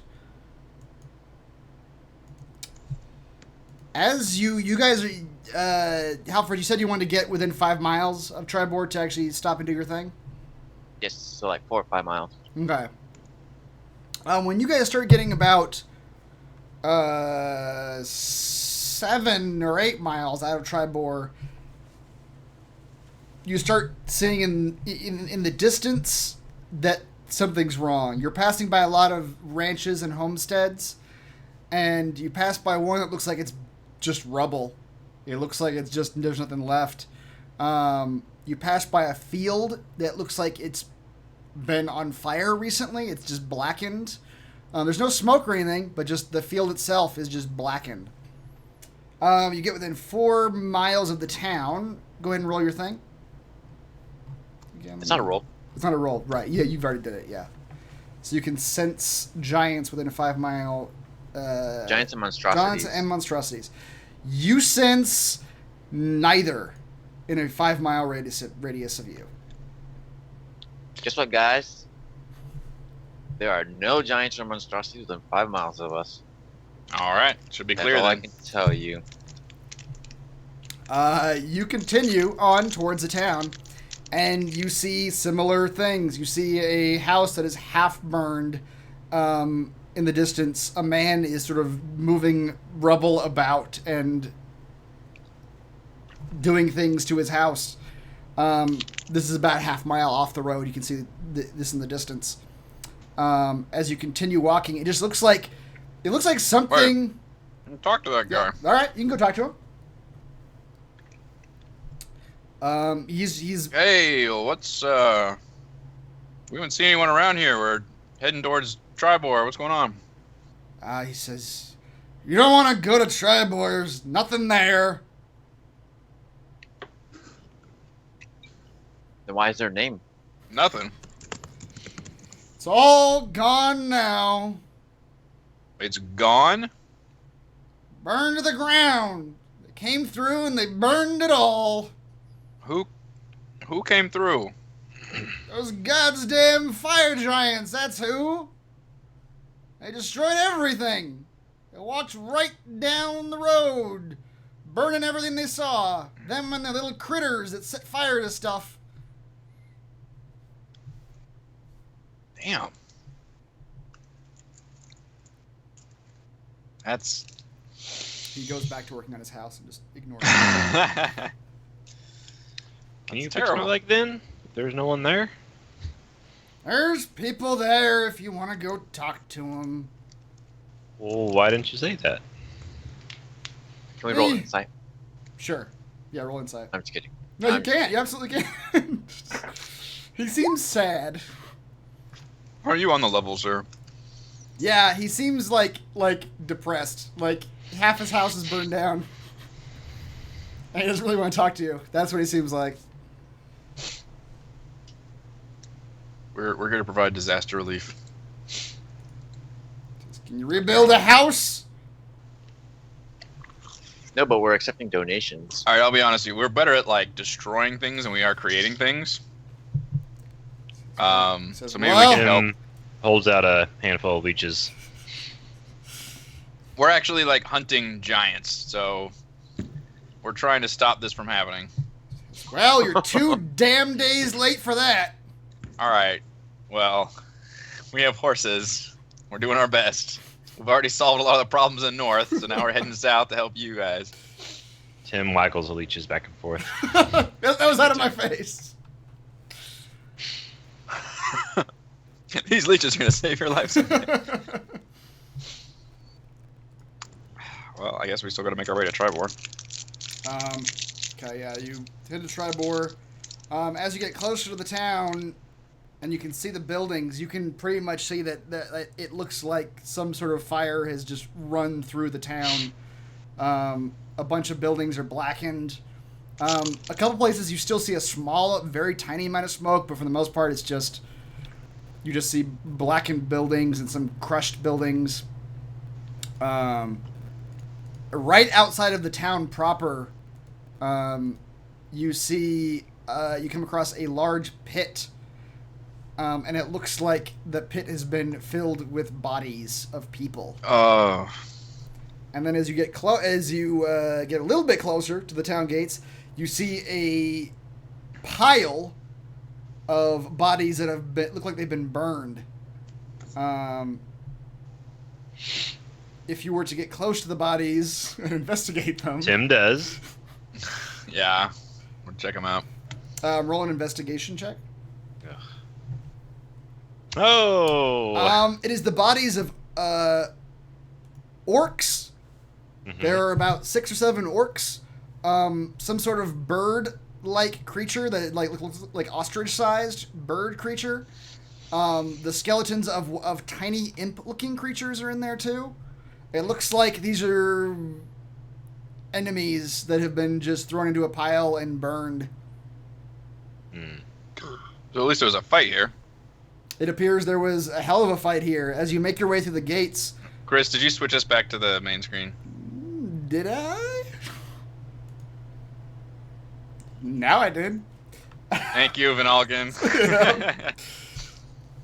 There was no change in scenery. Anyway, but... Yeah, we're just looking at the map. They want to see our beautiful faces. That's right. As you pass through the gates, you see that it's not gates. Triboar is sort of an open floor plan. There's not gates around the city. It's more of like a ranching town with or farm ranch town style. There are buildings, lots of roads going all sorts of places, and buildings sort of scattered about. And it looks, you see what the after effects of a fire throughout the town. Like buildings have been burned, grass, road has been destroyed, and as you make post-fire chic. Post-fire that's right. And as you make your way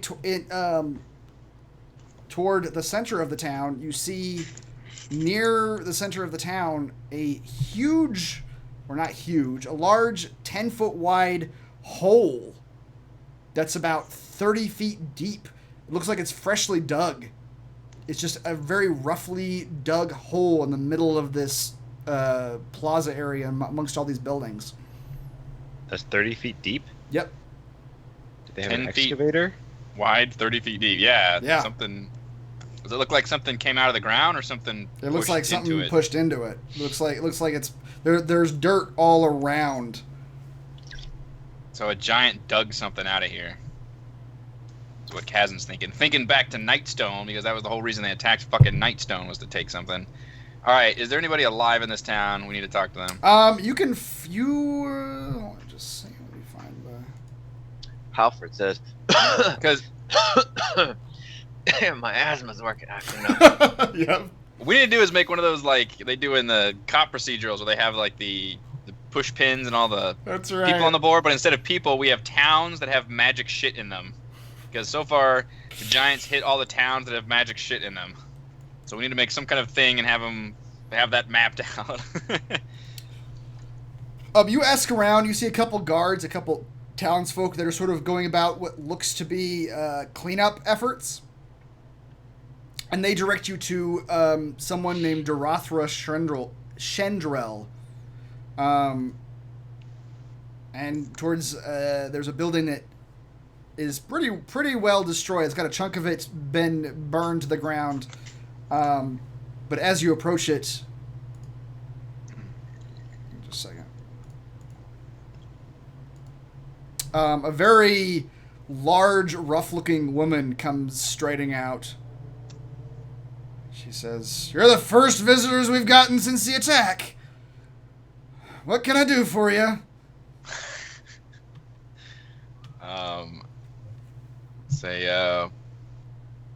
We are a traveling party sent to investigate the giant activity in the regions all along the whole area. We've been north dealing with fire giants and frost giants, and now it looks like we're here and we just missed the fire giants. Looks like their handiwork. You did indeed. You're 2 days late. They came in from the north with their army of orcs, and she says, what did they tell me those little things were? Magmans, I think is what they were calling them. Little fire creatures running around setting fire to all their buildings. I think you folks are supposed to be taking care of these things? We're investigating. I don't know if anybody can take care of armies of giants, but we are investigating the motives behind their attacks and trying to fix their political catastrophe they're going through. We're trying to stay 2 days behind them. Don't listen to him. We actually did that. Happened to us at Luskin, didn't it? We came across a attack too. Just happened, yeah. She invites you into the building. That she said, "There's chairs in here. Let's sit and talk."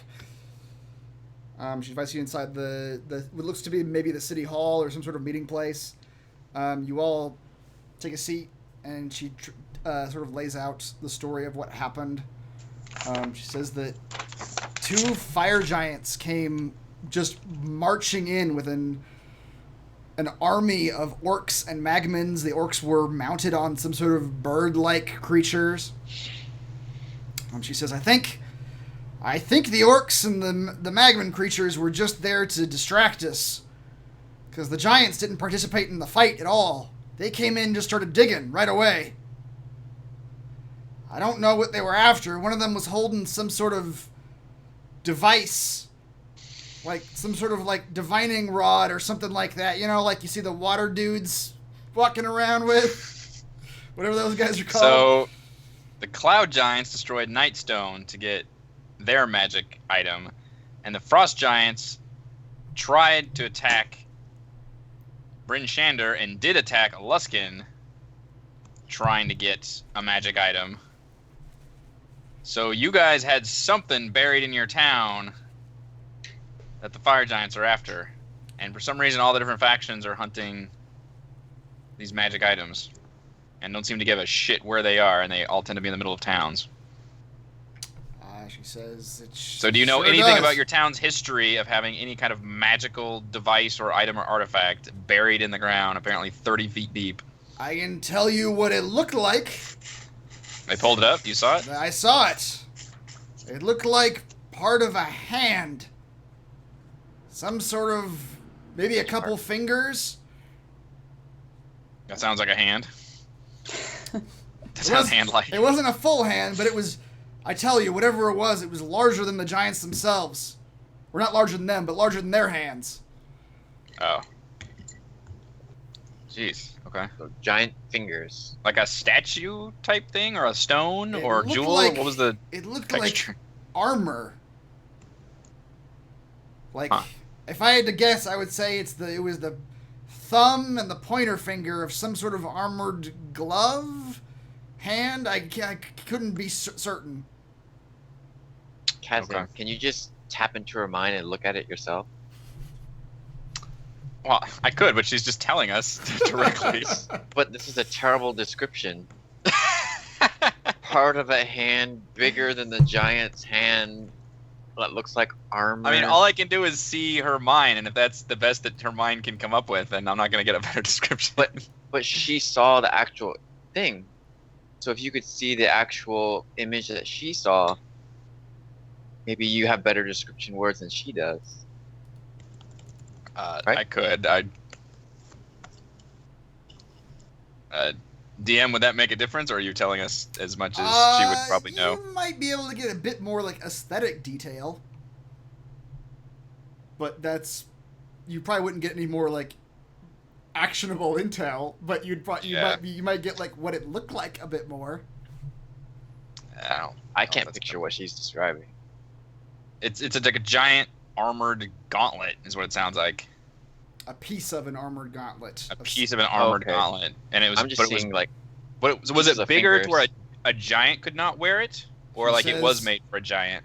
She says no, it wasn't made for the giants. The thumb itself looked like it was the size of one of their torsos. It was. Holy hell!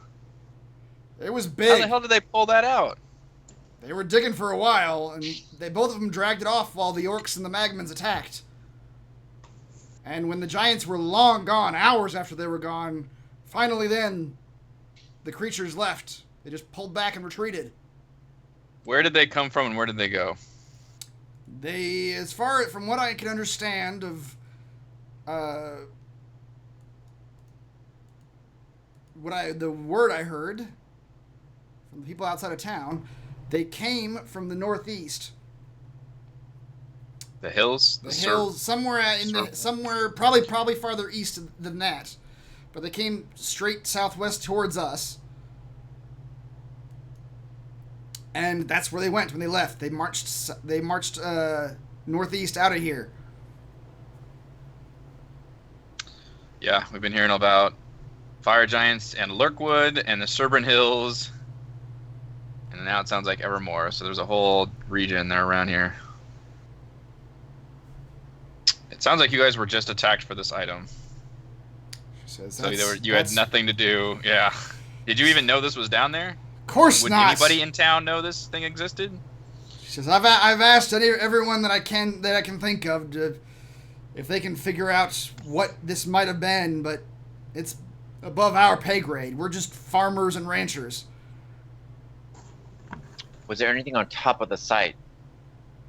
There wasn't. It was just a field.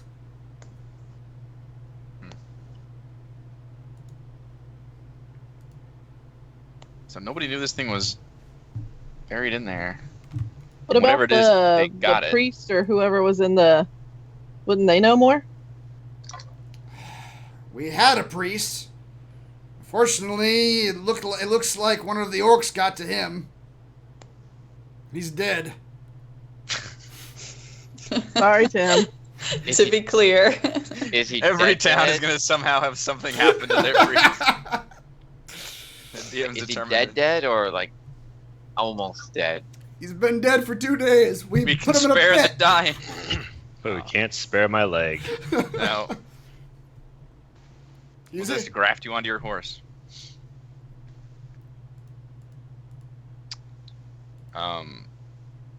Could turn him into a centaur. He'd be faster.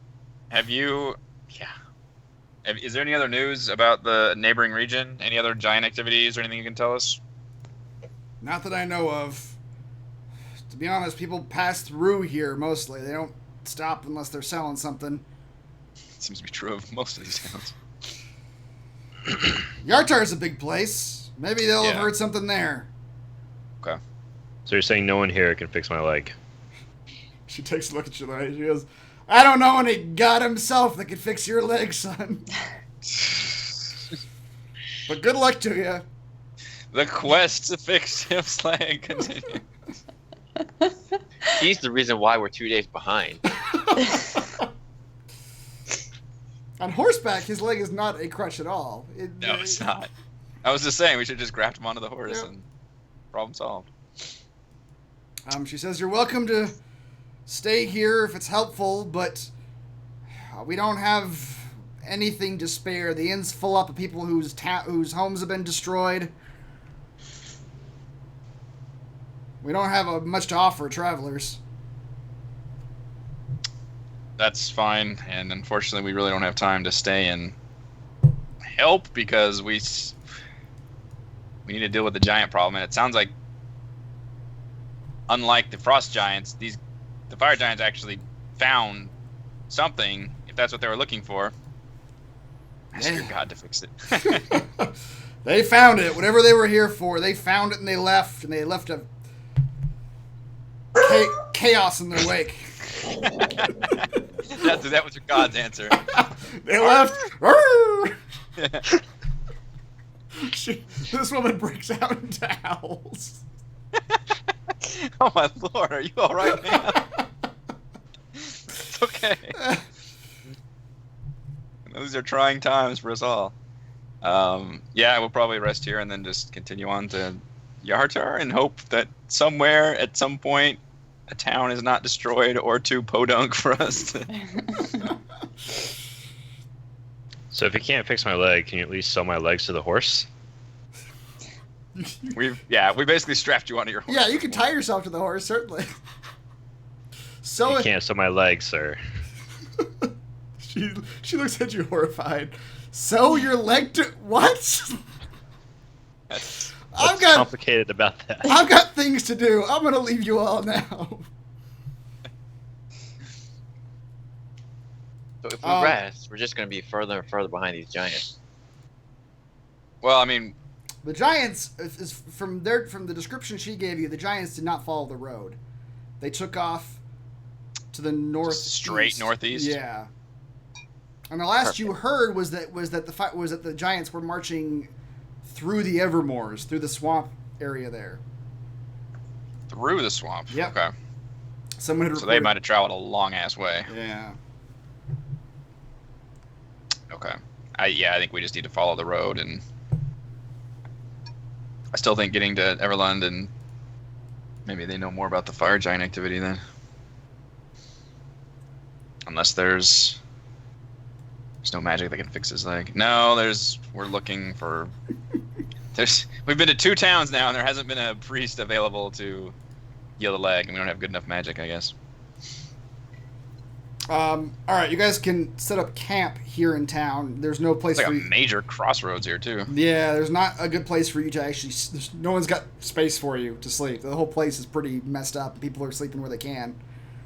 The next morning, you guys are going to leave Triboar, and a man approaches you, kind of disheveled looking, and there's like 6 or 7 people behind him. He says, "You're going to Yartar, right? That's what I heard." Yes. Says, "Can you take us?" And as he's talking to you, you can see more people are gathering. There's nothing left for us here. We need to go somewhere where they actually have some resources, some like food and shelter and that kind of thing. Yeah, that's something we can do. Absolutely. Okay. By the time he sort of starts talking to people around him, like, these folks will take us to Yartar. They'll have food there. They'll have water there. By the time he gathers up the people and is ready to go, there's about 20 people there. Halford, you take a look at them, and you immediately notice 2 things. One, you're going to move slow as fuck with this many people with you. Now, don't we still have that wagon? Do you? Yeah, I guess you do have a wagon at some point, right? Yeah. You did take a wagon. I forgot about it. I forgot about it too until just now, when it might be relevant. I doubt 20 people will fit in it. Yeah, the wagon could probably fit about 6 people, like 4 in the back, 2 sitting in the front. This group of 20 people is everything from elderly to children. These folks just don't. These are probably folks who probably didn't have a lot to begin with. Yeah. Alfred, you look at them, and just based on your pathfinding experience, you estimate that you guys will probably move about 10 miles a day with this many people moving as slowly as they move. What's our usual? 30. Instead of 30? On horses.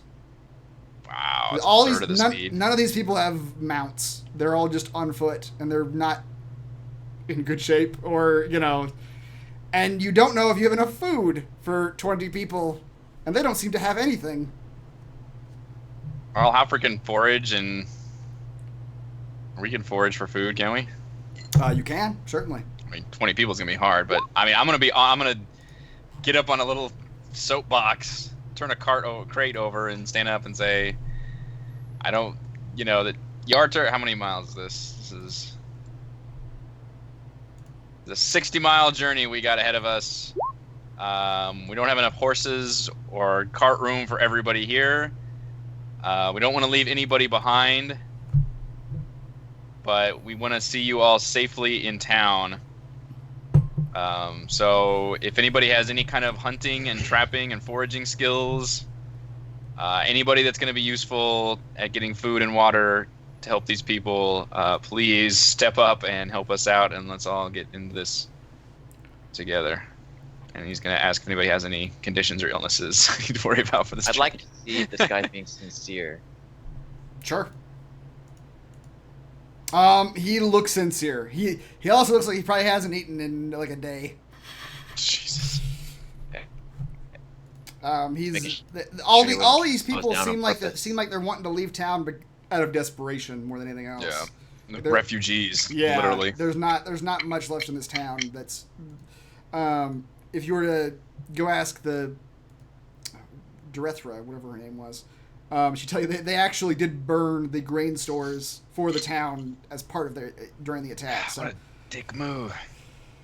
Is there any way to send a message to Yartar ahead of time? Do we have any of those capabilities? If you have magics that can do it, but I don't know if any of you have messaging magics. One of us can ride ahead. Well, how far ahead? It would be one of you on horseback can make it there in 2 days. The rest it's going to take the rest of you 6 days with all these people. Anybody want to volunteer? I could do it if you want to have somebody ride ahead, or 2 people maybe just to be safe. Split the party is dangerous. It's a straight I'll road. do it. It is. Okay. Go. All right, so Get help. the 3 of you, Halfred, Corinne, and Tim, are gonna be traveling with the people. Kazan and Bryces are going to ride ahead to get help from Yartar. I thought I was the very- just going by myself. Oh, Well, let me accompany you. I don't want anybody to go by themselves. Okay. I just figured, yeah.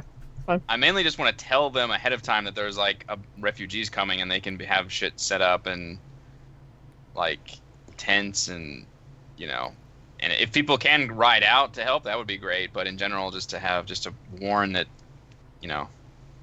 sure. that there's a group of refugees coming to their town. And Okay. if they're available to keep them in, like they're coming whether they want them or not. Yeah.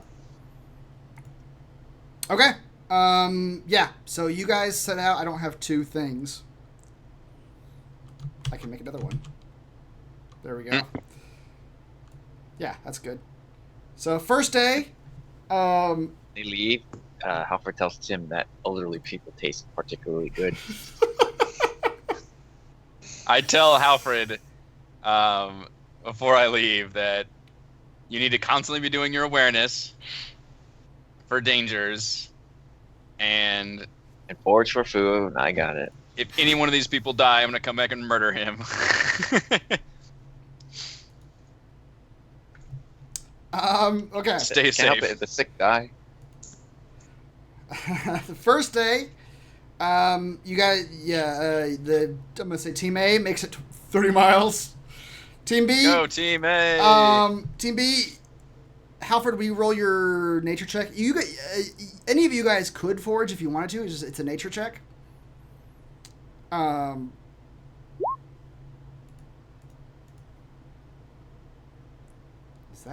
That's your roll? What kind of ranger are you? He's like, nature? I don't know. What's a nature? Kind of how I am in real life.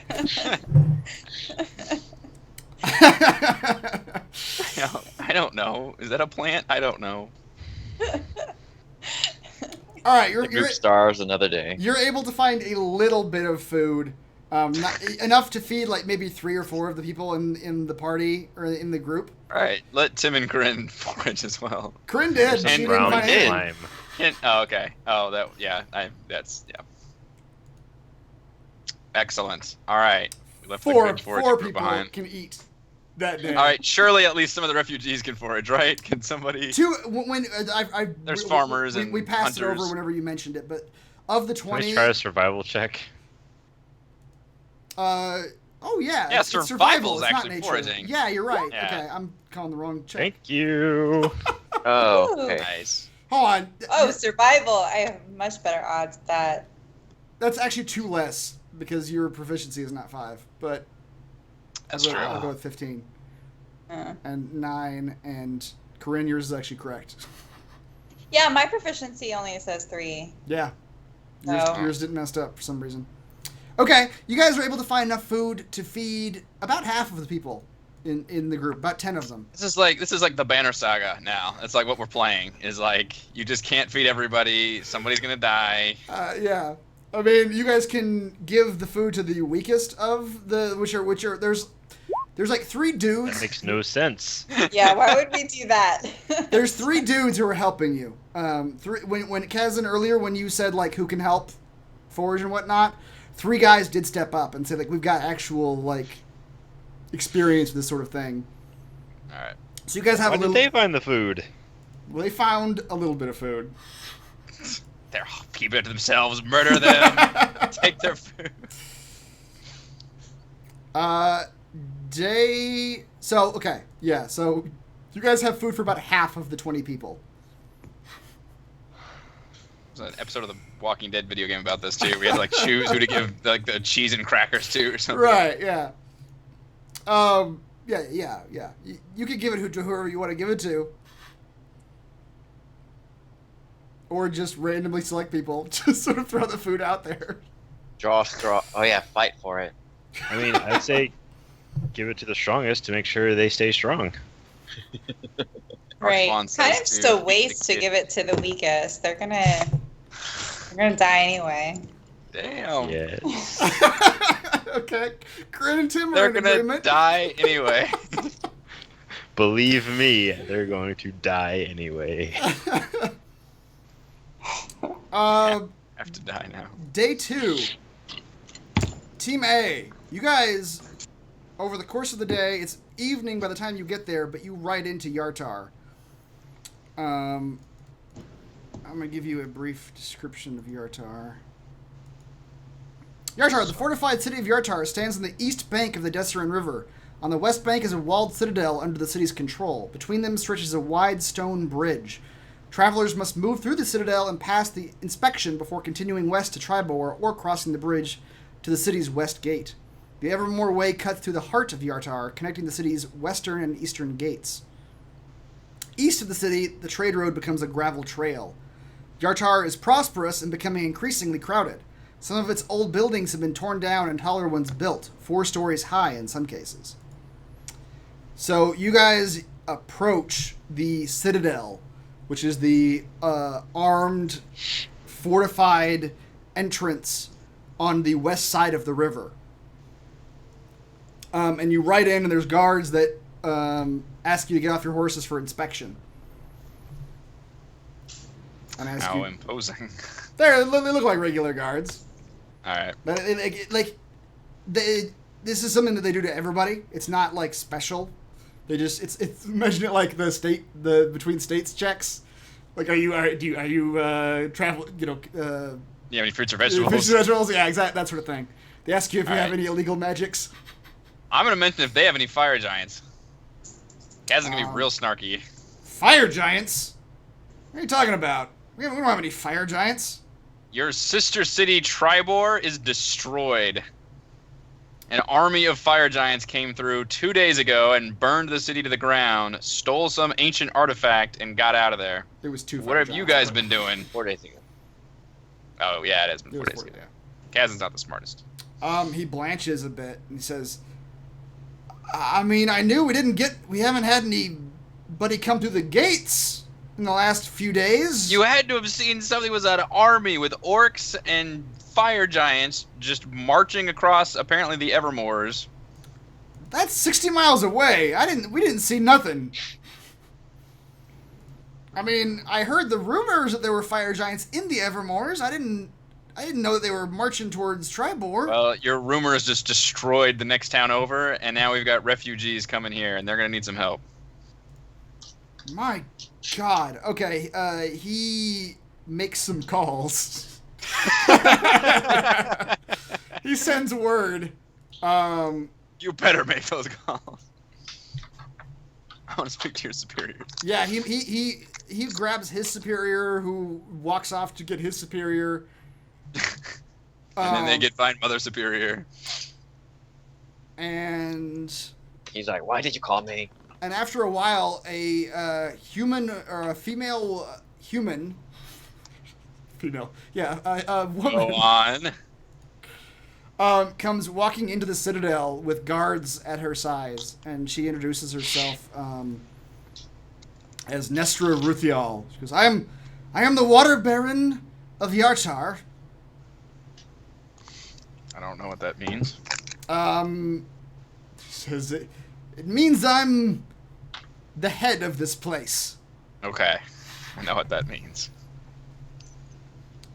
What was her name? Her name was Candace. Nestra Ruthial. All right, Candace, listen up. Nestra. Candace, I'm in love with you. She says, they told me that you're reporting a fire giant attack.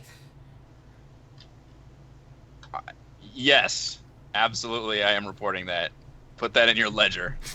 That is, we had first-hand accounts of the survivors of Triboar, of the now destroyed city, or I wouldn't classify it as a city, I guess, town.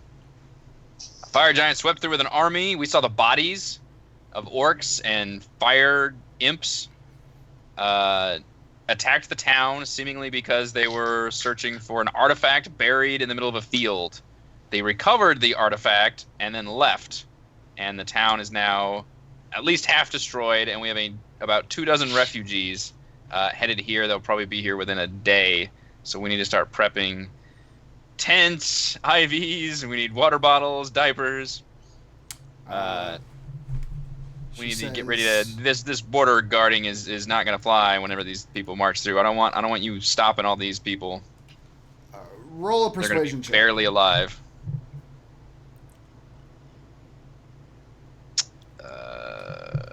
So my persuasion is a 3 and a 3. It should be a +6. So I'll roll 1d20 +6. Unfortunately, my sheet is screwed up. Excellent. She sort of narrows her eyes at you and says, I think I understand. We'll send a retinue to Yartar, or to Triboar, to assess the situation. You can do that, but the refugees are already on their way. They're probably about halfway there to here. They got nowhere else to go. She says, well then, I assume they'll need supplies? Yeah, like food and shelter. The basic stuff. She turns to the man next to her and she says, Captain, gather a retinue of men. Take food and water with these two. You will accompany them, will you not? Yeah, we can do that. And ride west. If you encounter refugees, do what you can with them and escort them back here. We will prepare for their arrival. Meanwhile, Team B...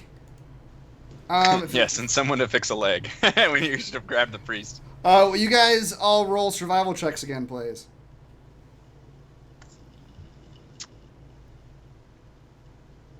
I'm sure they did leave a trail. Much better. That's 16. That's 19. You're able to get enough food, you think, to feed everybody in the group that day, with the help with the help of the guys that are with you. Everybody's sadness meter just went up to content. That's right. Why'd you say you think? Well, I mean, there's 20 people. You come back with like game. Like, let's say you killed a deer, and you guys got some berries and some other stuff. And you come back and you're like, okay, everybody, eat. I mean, it's 20 people. You don't know what happens at that point. Nope. We just throw the deer at them and then watch them tear it up like ravenous animals. Basically, the strong get stronger and the weak get weaker. Circle of life. Maybe. Day 3, Kazan and Bryces, you all ride out with a retinue of 20 guards from Yartar.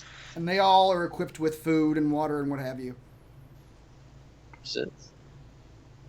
And you start riding out towards the other team. Team B, the next day, as you're traveling down Yartar, you come close to the river. The road you're on comes parallel to the river. The river comes within probably about 20 feet. And you see in the distance what look to be giant birds. I'll describe it. Well, you can see a flock of very large birds circling something in the river, repeatedly diving down and attempting to pick it up. Jim, laser eye that thing.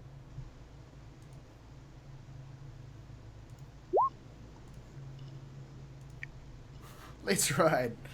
Wait, I get advantage. You do get advantage. Your first one, or that's your second one. All right. First one was better. Tim, it looks like you can tell that these look to be 4 giant seagulls. And you can see what they are trying to retrieve from the water. It looks like a 6 foot long white opaque cocoon-like container. The birds are currently screeching loudly and seem to be like arguing over the thing. What does it look like is inside the opaque container? It's opaque. You cannot see what's inside of it. How opaque? 70%? It's 40%? Let's say 95%. Cassidy. You're saying there's a 5% chance you can see it. Is it dark inside? It's thick whiteness on the outside. You cannot see inside of this opaque container. Impenetrable. Alright, let's go get it. Alright. Tim stares at it for 4 hours. Trying to pierce its inside. As you approach, the seagulls land and are pecking at the cocoon and each other, each attempting to be the first to break the shell. They don't seem to break away whenever you approach, though.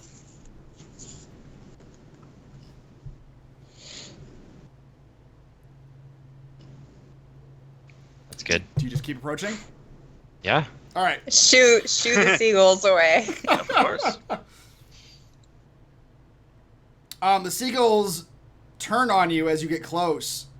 All right. Uh-oh. And they start approaching you and squawking at you menacingly. Oh. I'm not going to make you roll initiative, but if you want to attack them, you can. Why wouldn't you? But they seem to be guarding or squawking at you and guarding the thing. Oh, it's a thing now, huh? It's a cocoon. At this point, Upgraded a thing. Yep. I'm just gonna like cast invisibility and just go like get it.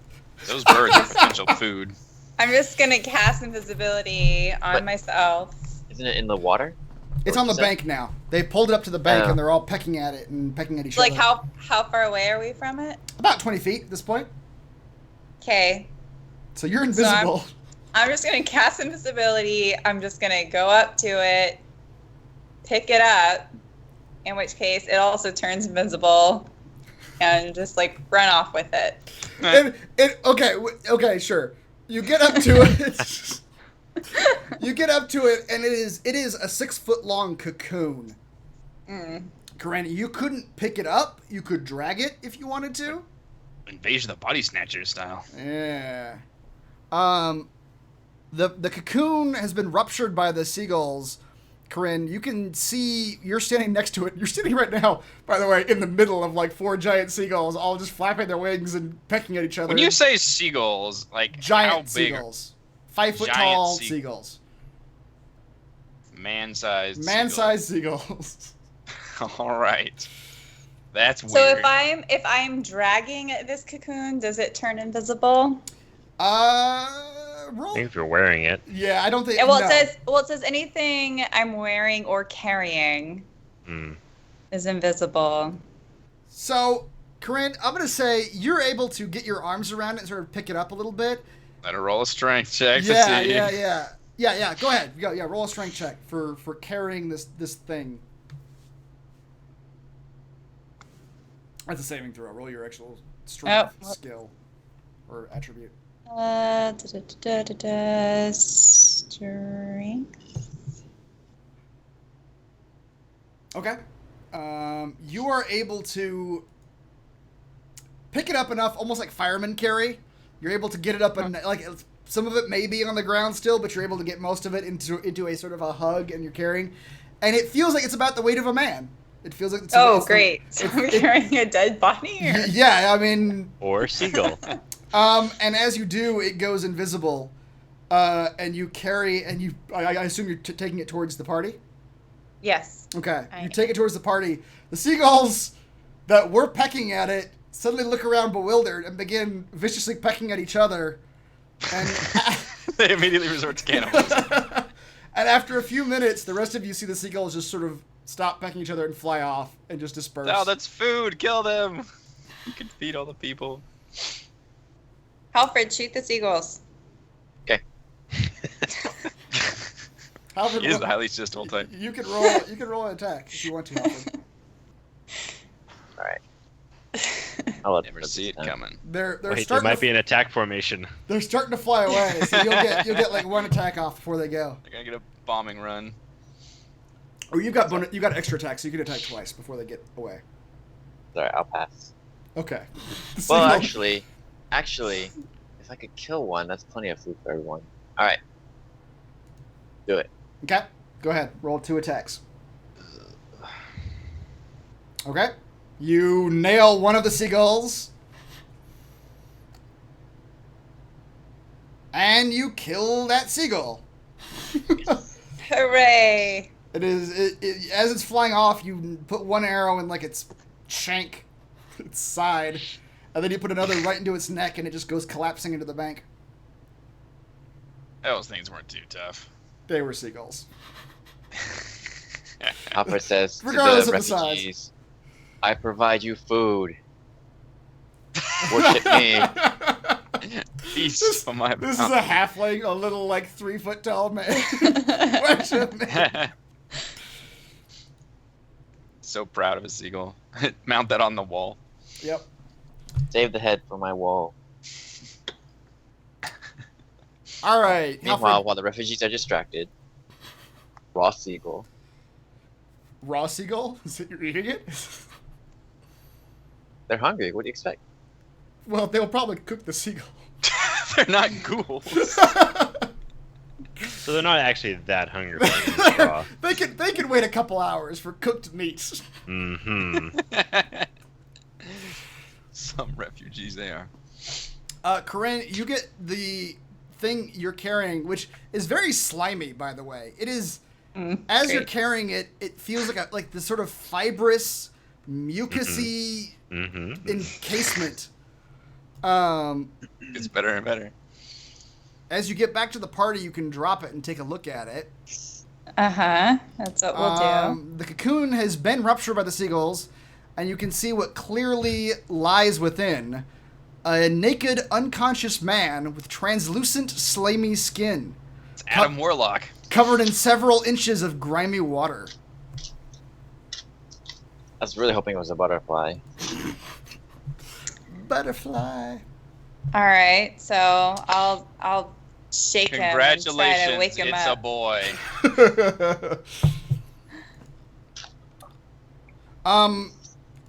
Roll. You guys can roll a nature check to see if you can figure out if you know what this cocoon is.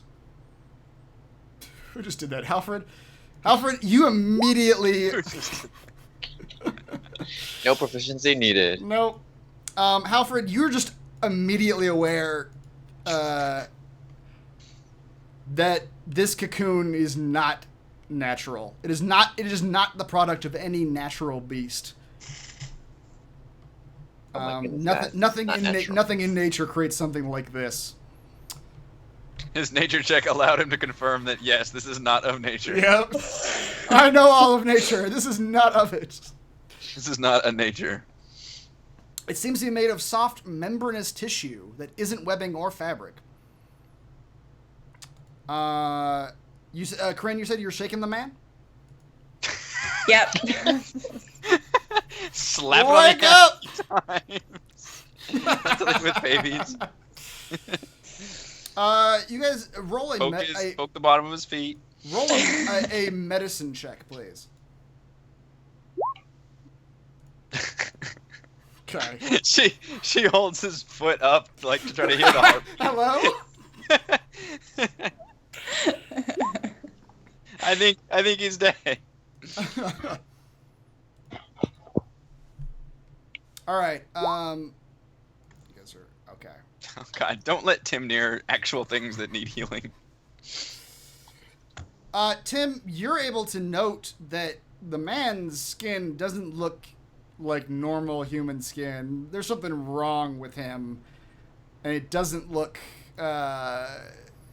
It doesn't look natural.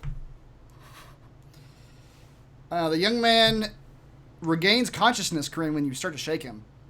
It seems like when the cocoon was ruptured, he may have gained consciousness then, but he's sort of been coming back slowly. He comes to life with a shuddering breath, and his blue eyes flutter open. He says, Where am I? Who are you? What have you done with me? And he sort of starts to struggle inside the cocoon immediately. I'm just gonna say shh, it's okay. Who are you? What is your name? He says, get me out of this thing first. This is disgusting. And he sort of claws his way out of the grimy water that's inside the cocoon, and pulls himself out of it onto the ground near where you guys are. Is he naked? He is very naked. The children naked. Shield the children's eyes. Yeah. All 20 of the people with Alfred you. gives off a scream and holds up a black bar.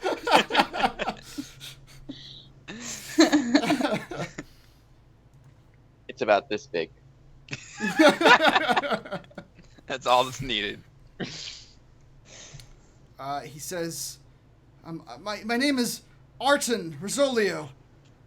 Last I remember, I was in Yartar. I don't understand how I got here. Do you have any clothes? Something. Those are for those that answer our questions. Hopper gives him a leaf. It's this big.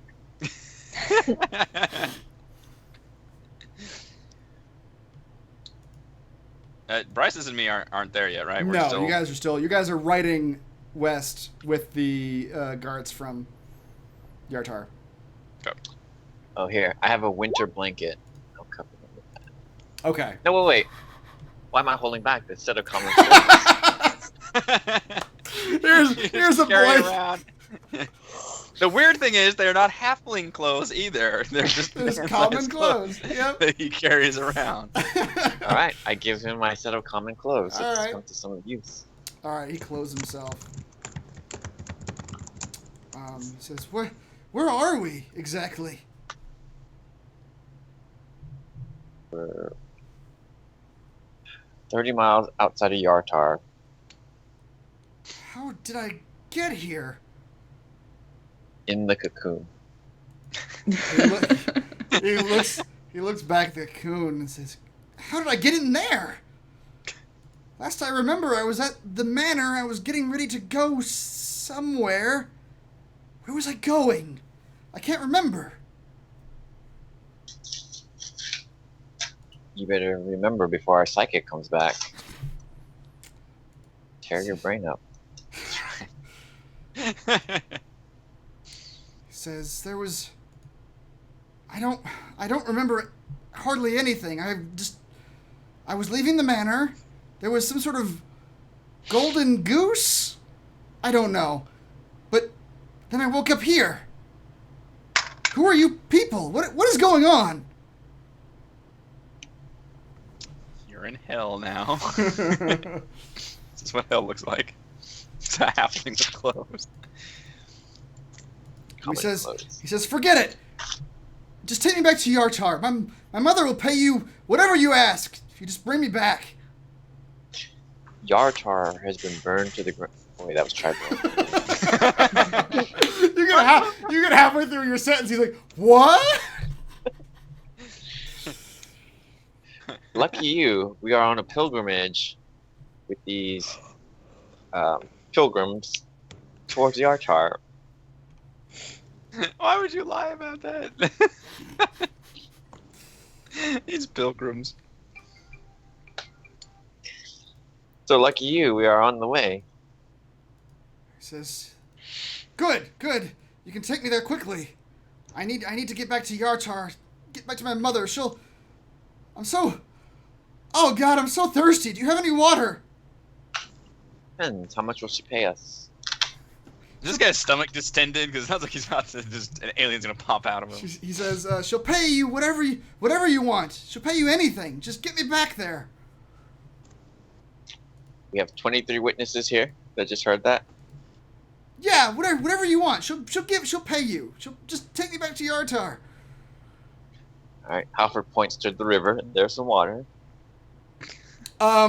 He looks at Sweet he looks water. at you, and he looks back at the water, and Halford, you can almost see his skin looks like it's like drying rapidly, and he runs to the riverbank and dunks himself in the water, and comes back out and says, "Oh God, I feel so much better." What are you? I don't know. This is new. I don't know what's going on with me. Put your head under water and try to take a breath. I don't think the human body can force itself to do that.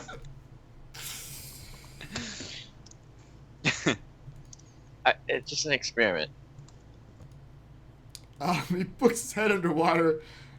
And you'll be able to tell if he has gills. Does he have gills on his neck? After like a minute goes by, he raises his head and said, I can't breathe water. I don't know if that's what you were expecting. I need it. I don't know why, but it feels like my skin is burning if I don't have it. Can I pour some salt on it? Did you get a silver salt and pepper tip? This is not what it should be used for. You pour some salt on him, and the water on his skin just dries like immediately, and his skin looks. He's a snail man. He dumps his hand back in the water. Says, "I need to get back to Yartar, but I need water. I don't know why." Fill his stupid cocoon full of water. Ren, how much water can your bag of holding hold? Because I think we're going to need a lot for this guy. It can hold a lot. The empty I expanse, don't remember. The empty void that is the. There is a weight limit, but I don't remember what it is. Let's see what. Hold on.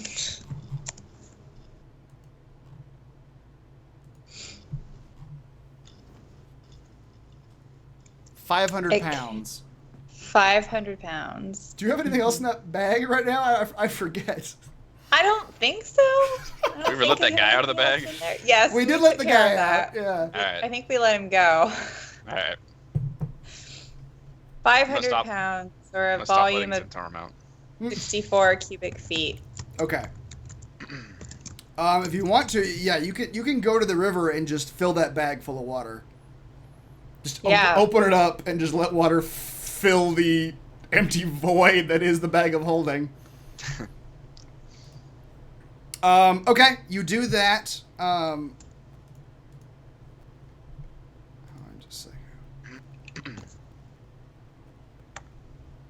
And he says, "Okay, I think that should be good." And you guys get back on the road. What you find when you get back on the road is that pretty much every 10 minutes, this kid has to be just doused in water, or his skin starts burning.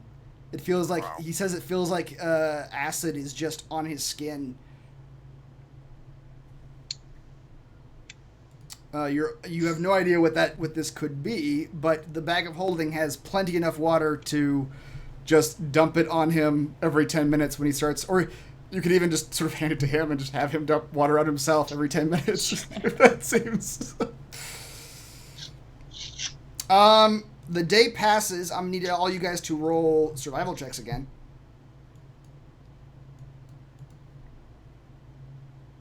Damn. 17... Oh, that's 7. Your proficiency is 3, so that's actually 13. I rolled a 23. You did roll it. Oh, you rolled a 23. Yeah. All right. You're able to find enough food to generally feed everybody with the help of the 3 guys that were with you. Oh wait, what is your name? I should ask that. The guy. Yeah. He says, "My name is Arton Rosolio." Arson Rosolio? Arton. Artan. Does he eat the food that we... He does. He is hungry. And does eat like a normal person. Interesting. He has no idea what's going on with him. He just... He has no idea why he feels that way, why he needs the water. He just feels like he's in pain when he doesn't have it after a little bit of time. On the 4th day, Team B, you guys are strolling along with your folks, with your 20 refugees and your newly found lord, and you hear ahead of you a hoof beats right in your direction, and over the crest of a hill, you see Kazan and Brysis and 20 armed Yartar guards who ride up. Attack! Oh god. And they're all murdered. The Yartar guards you guys ride up.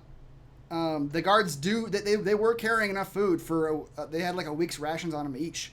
So they're able to sort of spread that out amongst the refugees. I'm going to let you guys montage the rest of the travel, because at this point, you have enough food to feed these refugees on the way to Yartar, and you have a method to keep the young noble that you found in the water alive.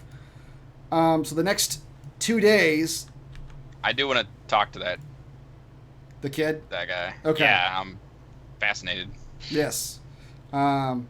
So the next 2 days, you guys ride towards Yartar without any further complications. Yeah, you can talk to him during this time, Kazan. I'm gonna ask him like what because I assume they explain the whole cocoon thing and yeah, obviously his condition. Does he look like he's just afflicted with some kind of disease? He does. His skin is slimy and translucent. And as Tim ascertained, this is not any sort of like natural disease. This is either magic or some sort of curse or something magical is going on here. It's not. Alfred proudly points out that he cannot breathe underwater. Yeah. Good job, Alfred. Alfred tells Can I make a roll to try to? You can roll a medicine check to see if you can determine anything else. But Tim's was pretty good. You figured out it was. Yours was far worse than Tim's. Would it help for me to reach into his mind and try to read his thoughts? Maybe. All right. I'm gonna go ahead and. When he asks, do you ask him or are you just doing it? No, I'm gonna ask him about it and see if he'll let me do it, so you don't have to roll a saving throw. I'm gonna be like, look, it's not painful at all. I can just search into your mind and explore it, and in case something is blocking you, and then we can try to figure out what has happened, and maybe that will help us cure you. Okay. He says, okay, I think it's very spotty, so maybe you'll be able to find something that I couldn't remember. I'll let you do it. Alright. So I assume he doesn't even roll a saving throw for this. Nope. Okay.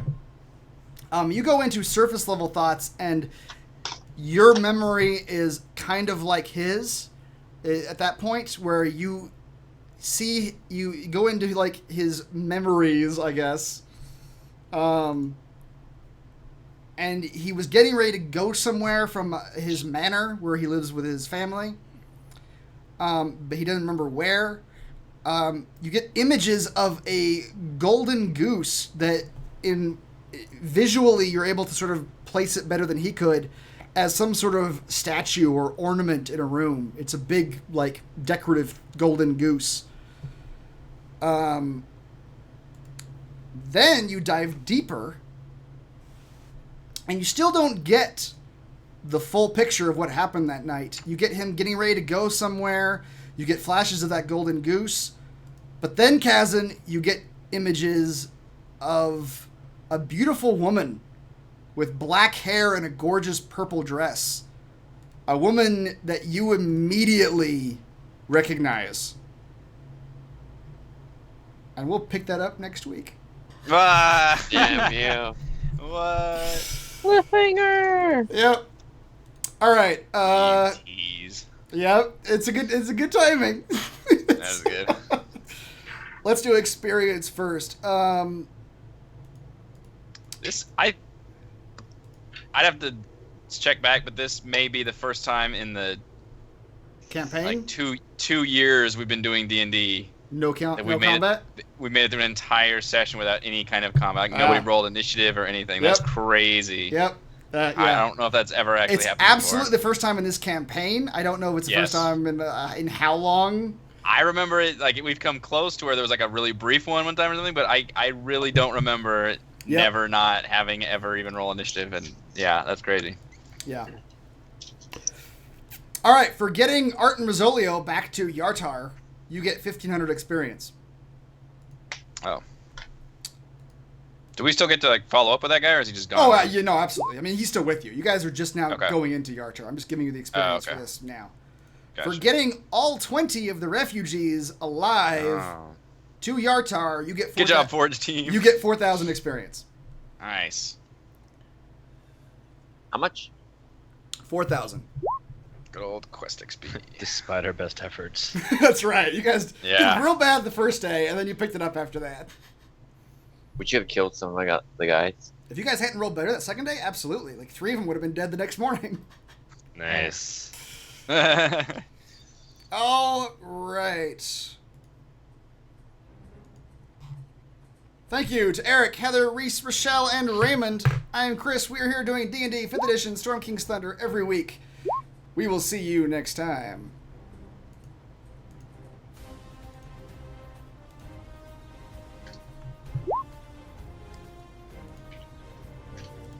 Oh yeah, how much experience is that? 15105 is your new number.